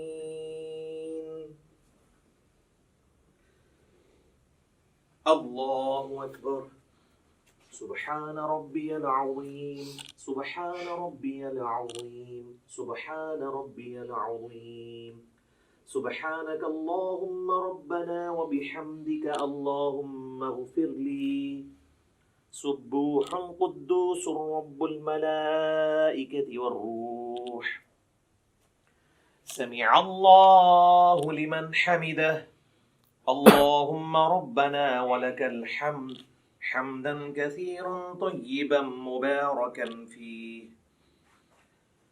الله أكبر سبحان ربي الأعلى سبحان ربي الأعلى سبحان ربي الأعلى سبحانك اللهم ربنا وبحمدك اللهم اغفر لي سبوح قدوس رب الملائكة والروح الله أكبر رب اغفر لي رب اغفر لي اللهم اغفر لي وارحمني واهدني وعافني وارزقني الله أكبر سبحان ربي الأعلى سبحان ربي الأعلى سبحان ربي الأعلى سبوح قدوس رب الملائكة والروح سبحانك اللهم ربنا وبحمدك اللهم اغفر لي الله أكبر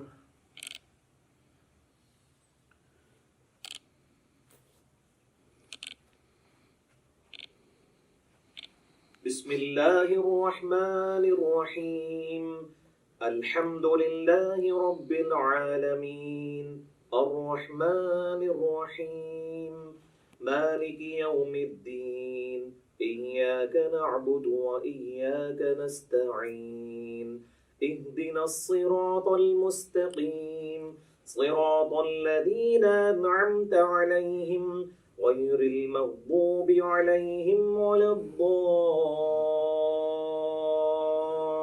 الضالين آمين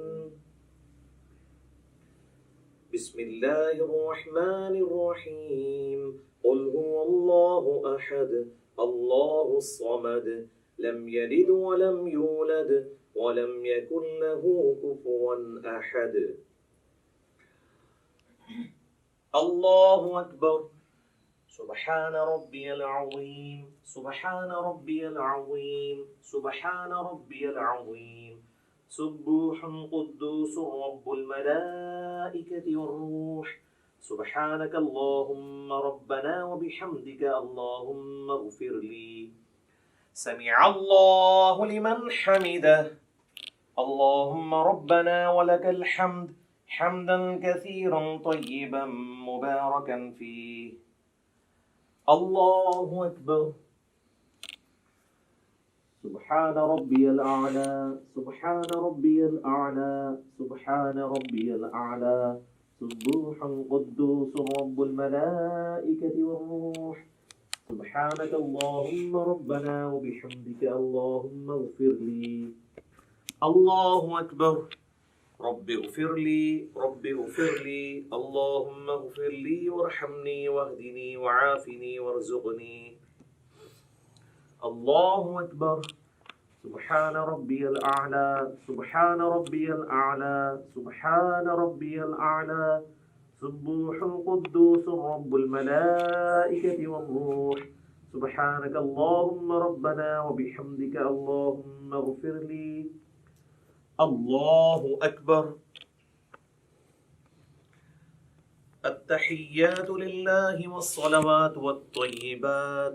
السلام عليك أيها النبي ورحمة الله وبركاته. السلام علينا وعلى عباد الله الصالحين. أشهد أن لا إله إلا الله وأشهد أن محمدا عبده ورسوله. اللهم صل على محمد وعلى آل محمد كما صليت على إبراهيم وعلى آل إبراهيم إنك حميد مجيد. اللهم بارك على محمد وعلى آل محمد كما باركت على إبراهيم وعلى آل إبراهيم إنك حميد مجيد. اللهم إني أعوذ بك من عذاب جهنم ومن عذاب القبر ومن فتنة المحيا والممات ومن شر فتنة المسيح الدجال.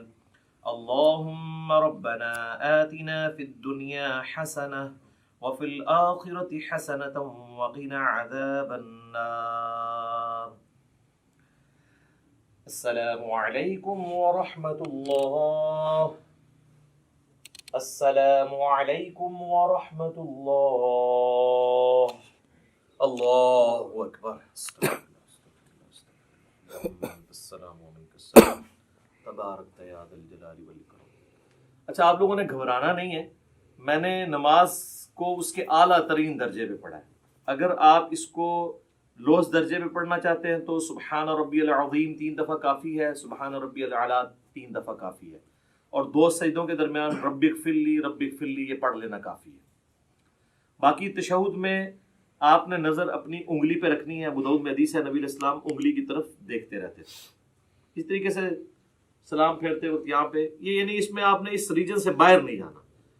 باقی سنن نسائی کے اندر حدیث موجود ہے کہ نبی علیہ السلام ضرورت کے تحت بغیر گردن ہلائے ہوئے آگے یعنی دائیں بائیں بھی دیکھ لیا کرتے تھے. بعض کا ضرورت ایسی پڑ جاتی ہے، نماز کا ٹائم کتنا رہ گیا جماعت کھڑے ہونے میں، تو اس کے لیے نماز میں اگر کسی نے یوں گھڑی دیکھ لی تو بالکل جائز ہے، اس میں کوئی مسئلہ نہیں ہے. یہ کوئی ایسی چیز نہیں جو نماز کو توڑ دے. تو یہ 2 رکعت والی نماز تھی، اس لیے میں نے پہلے تشہد میں ہی تورک بیٹھ گیا. اگر یہ درمیان والا تشہد ہوتا تو میں اس طرح بیٹھتا اور عبدہ و رسولہ کے بعد اللہم صلی علی محمد وعلی آل محمد افضل ہے، یا اس کے بغیر ہی عبدہ و رسولہ کے بعد میں پھر تیسری رکعت کے لیے یوں کر کے کھڑا ہو جاتا اور پھر تیسری رکعت بھی مکمل کرتا، چوتھی کے بعد پھر تورک بیٹھتا. میں نے 2 رکعت اس لیے کی تاکہ آپ کو یہ پتہ چل جائے کہ بیچ میں پڑھنا کیا ہے. اب آپ آ جائیں نماز وطر کی طرف. نماز وطر میں بھی میں نے آپ کو پہلے بتا دیا کس طریقے سے پڑھنا ہے. اب اس کی جو آخری رکعت ہے وہی سب سے امپورٹنٹ ہے کہ جس میں آپ نے سورت ملانے کے بعد دعائے قنوت پڑھنی ہے. سنت یہی ہے کہ پہلی رکعت میں آپ سبح اسم ربک الاعلی پڑھیں، دوسری میں قل یا ایھا الکافرون، اور تیسری میں قل ھو اللہ احد، اور قل اعوذ برب الفلق قل اعوذ برب الناس بھی ثابت ہے. تو بہرحال فرض کیا ہم وطر کی تیسری رکعت میں پہنچ گئے ہیں، ہم نے سورت بھی ملا لی ہے. اگر ہم وضع الیدین کر کے نماز پڑھ رہے ہیں تو میں اسی سے سٹارٹ لیتا ہوں تاکہ آپ کو پتہ چلے اس کے بعد کرنا کیا ہے. بسم اللہ الرحمن الرحیم. قل هو اللہ احد اللہ الصمد لم یلد ولم یولد ولم یکن له کفوا احد. اللہ اکبر.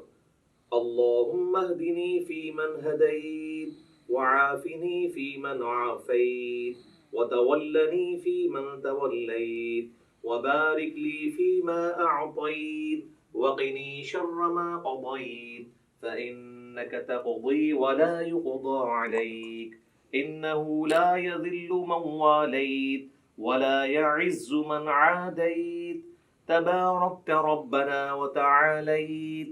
اللهم صل على محمد وعلى آل محمد كما صليت على إبراهيم وعلى آل إبراهيم إنك حميد مجيد. اللهم بارك على محمد وعلى آل محمد كما باركت على إبراهيم وعلى آل إبراهيم إنك حميد مجيد. الله أكبر. سبحان ربي العظيم سبحان ربي العظيم سبحان ربي العظيم. سمع الله لمن حمده. اللهم ربنا ولك الحمد حمدا كثيرا طيبا مباركا فيه. پھر اسی طریقے سے آپ نے کنٹینیو کرنا ہے. یہ وہ ڈفرنس تھا. باقی جو عید کی تکبیرات ہیں وہ تو بتانے کی ضرورت نہیں ہے. سورۃ الفاتحہ سے پہلے آپ نے ہر دفعہ اللہ اکبر کہنا ہے.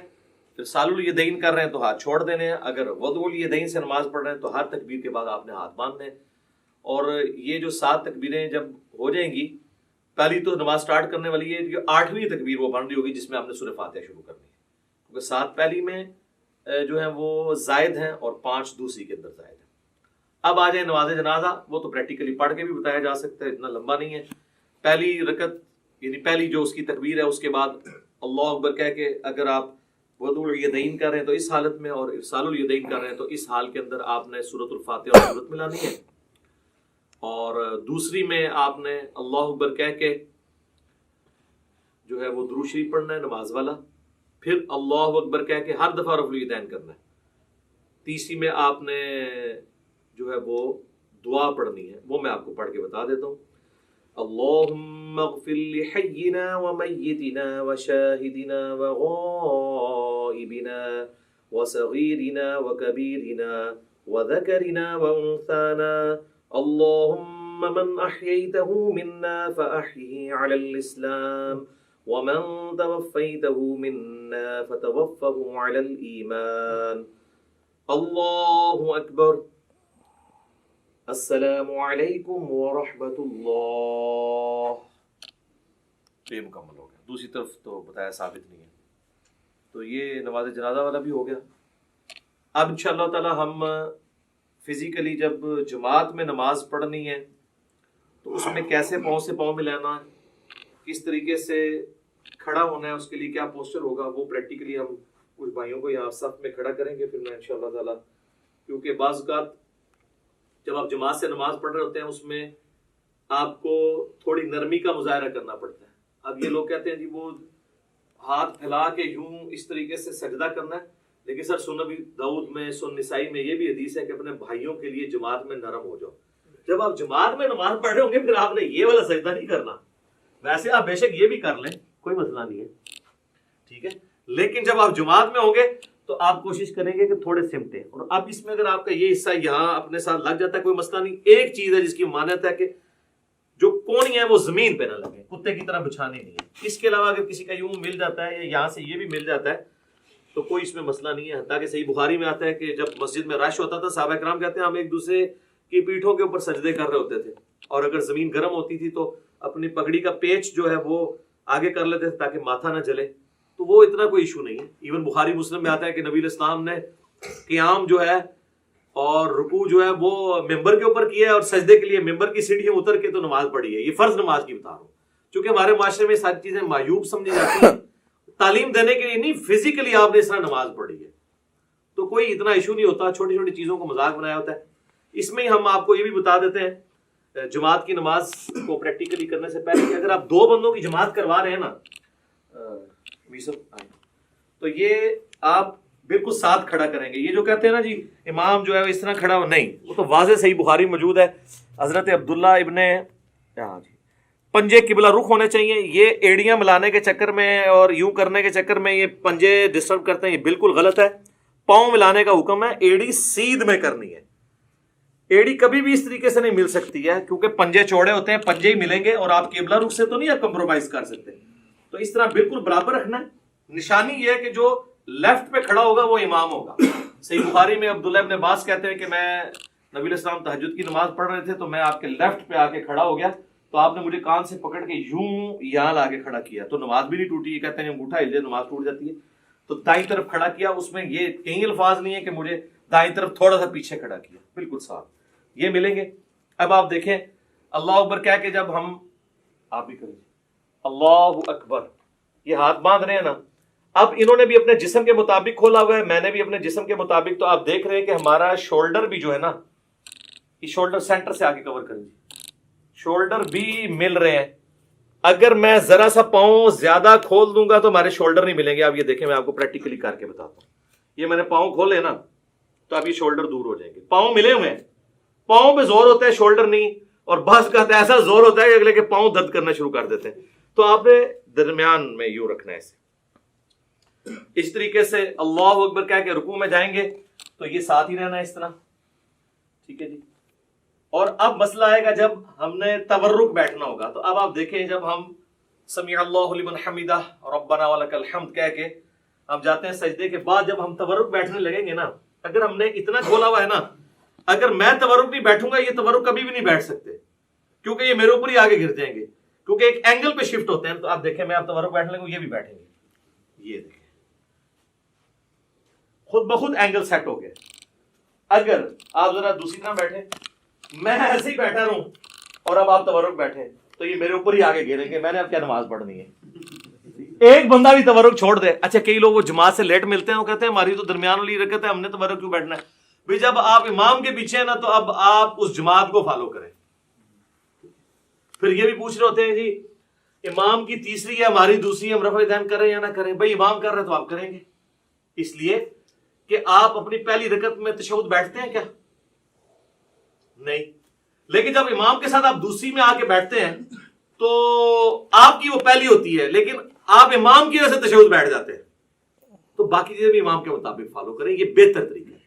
تو یہ تورک میں یہ چیز ضروری تھی. ایک بندہ بھی ڈنڈی مارے گا تورک, اور اگر کسی نے آپ کے ساتھ والے ڈنڈی مار دی ہے تو اب بہتر یہ ہے کہ آپ اس پہ گرنے کی بجائے نا آپ بھی پھر اسی طریقے سے ہی بیٹھتے ہیں.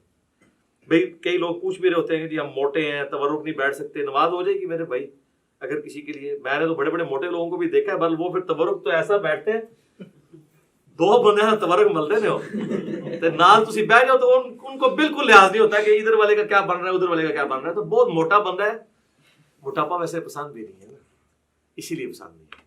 تو وہ یہ تورک, آپ جب تک آپ تورک آسانی سے بیٹھ رہے ہیں تو آپ سمجھ لیں آپ سمارٹ ہیں. یہ آپ کا چیک پوائنٹ ہے. جیسا میں کہتا ہوں نماز کی 3 بریکیں ہیں. ایک رفع الیدین, رفع الیدین نہ ہو تو دڑا دڑ آپ پڑھیں گے. دوسرا جلسہ استراحت, کہ آپ نے دوسری رکعت میں اٹھنے کے لیے دوسرے سجدے کے بعد بیٹھ کے اٹھنا ہے. اور تیسرا آپ جو سجدے میں جانے سے پہلے ہاتھ لگاتے ہیں.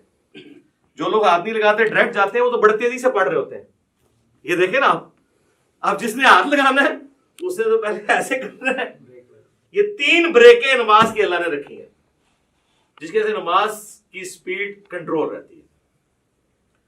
اب انشاءاللہ تعالی ہم چند بھائیوں کو یہاں پہ صف میں کھڑا کریں گے اور چیک کریں گے کہ صف میں کتنا پاؤں کھولیں. زیادہ کھول دیں گے تو پاؤں تو ملیں گے, شولڈر نہیں ملیں گے. اور بعض ایسے ہوتے ہیں ایک پاؤں تو انہوں نے ایسے ملایا ہوتا ہے, دوسرا اتنی دور ہوتا ہے کہ سامنے والا بندہ پاؤں جوڑتے جوڑتے ایسے ہو جاتا ہے بیچارہ, اور لت درد کرنی شروع کر دیتی ہے. تو میرے خیال ہے کچھ لوگ اب جو ہے نا ادھر سے کھڑے ہونا جی, ادھر سامنے آ کے باری باری سب کو کروا لیتے ہیں نا جی.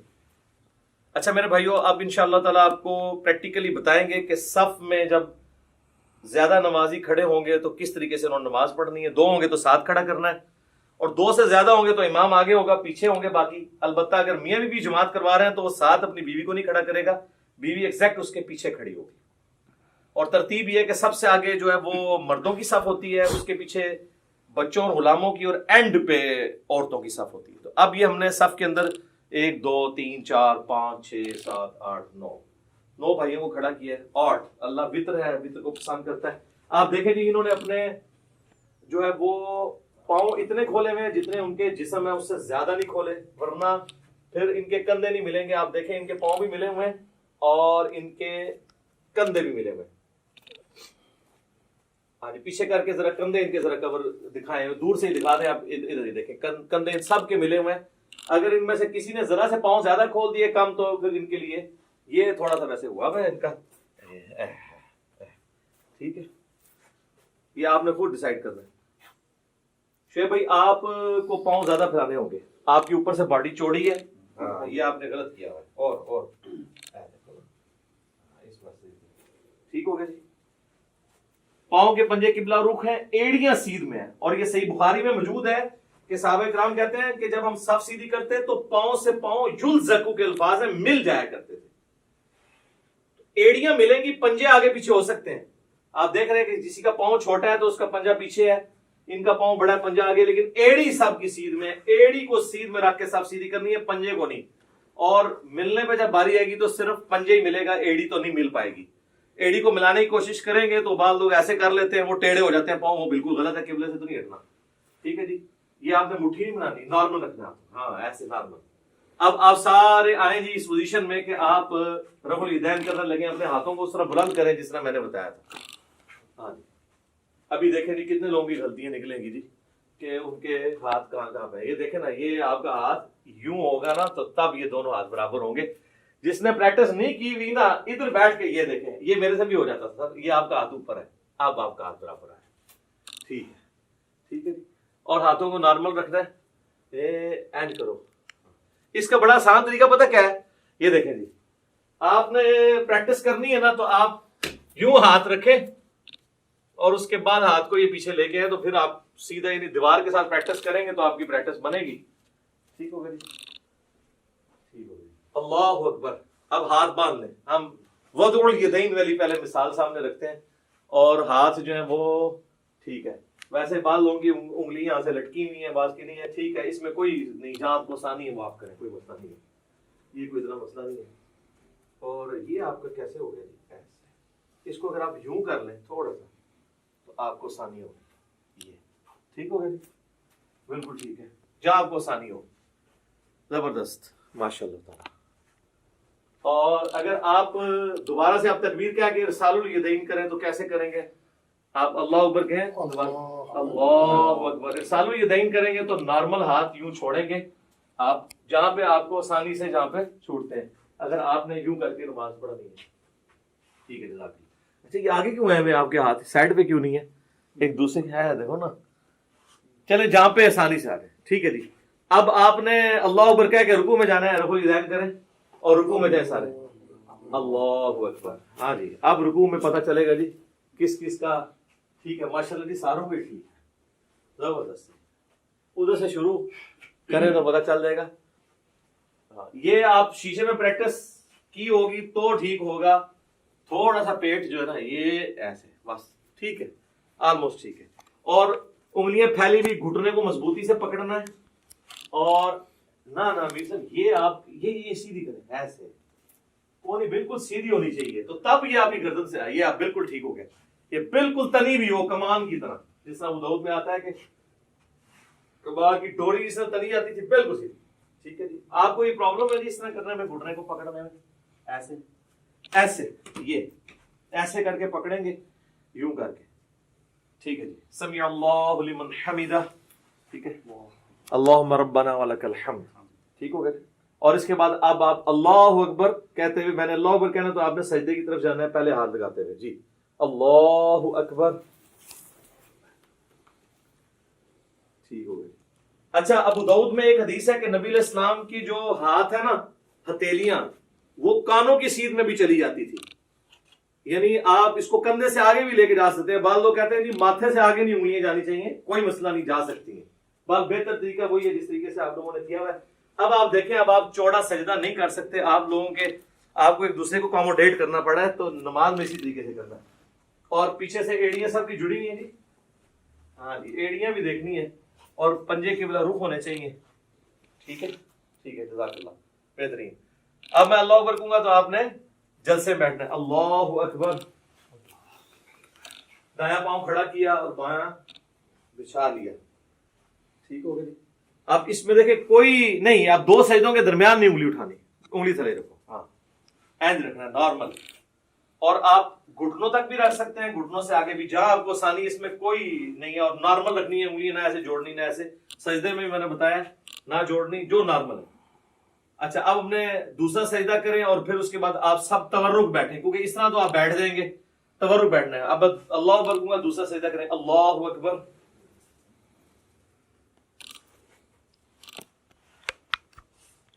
اب آپ کو اللہ اکبر پہ تورک سب کو بیٹھنا ہے. اللہ اکبر. دیکھ لیں جی، ہم نے پریکٹیکلی کر کے بتایا. وہ لوگ کہتے ہیں نہیں جماعت میں تو تورک بیٹھے ہی نہیں جاتا. کیوں نہیں بیٹھا جاتا؟ ایک بندہ جب ڈنڈی مارتا ہے تو تورک رہ جاتا ہے. نہیں، ساروں بیٹھے ہوئے ہیں نا، دیکھیں نا، سارے تورک بیٹھ کے بتا رہے ہیں. تورک بیٹھیں گے سارے تو پھر کور ہوگا. ایک بندہ بھی ڈنڈی مارے گا تو ساتھ والا دوسرے تورک نہیں بیٹھنا. ٹھیک ہوگا جی. یہ پریکٹیکلی نماز میں یہ چیز ضروری تھی. اب ٹھیک ہے، سلام بھیج دیں جی. السلام علیکم ورحمۃ اللہ. السلام علیکم ورحمۃ اللہ. ٹھیک ہے. اچھا میرے بھائیوں، آج کی یہ پریکٹیکل ہماری جو نشست تھی اب اس سے کنکلوڈ کرتے ہیں.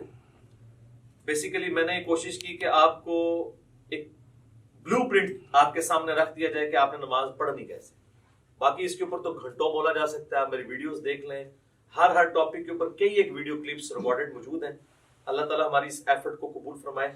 اللہ تعالیٰ سے دعا ہے جو حق بات میں نے کہی اللہ تعالیٰ ہم سب کے دلوں میں راسخ فرمائے. اگر جذبات میں میرے منہ سے کوئی غلط بات نکل گئی تو اللہ تعالیٰ ہمارے دلوں سے معاف کر دے. ہمیں کتاب و سنت کی تعلیمات پر عمل کر کے دوسرے بھائیوں تک پہنچانے کی توفیق عطا فرمائے. سبحانک اللہم و بحمدک، اشہد ان لا الہ الا انت، استغفرک و اتوب الیک، وما علینا الا البلاغ المبین. جزاکم اللہ خیرا.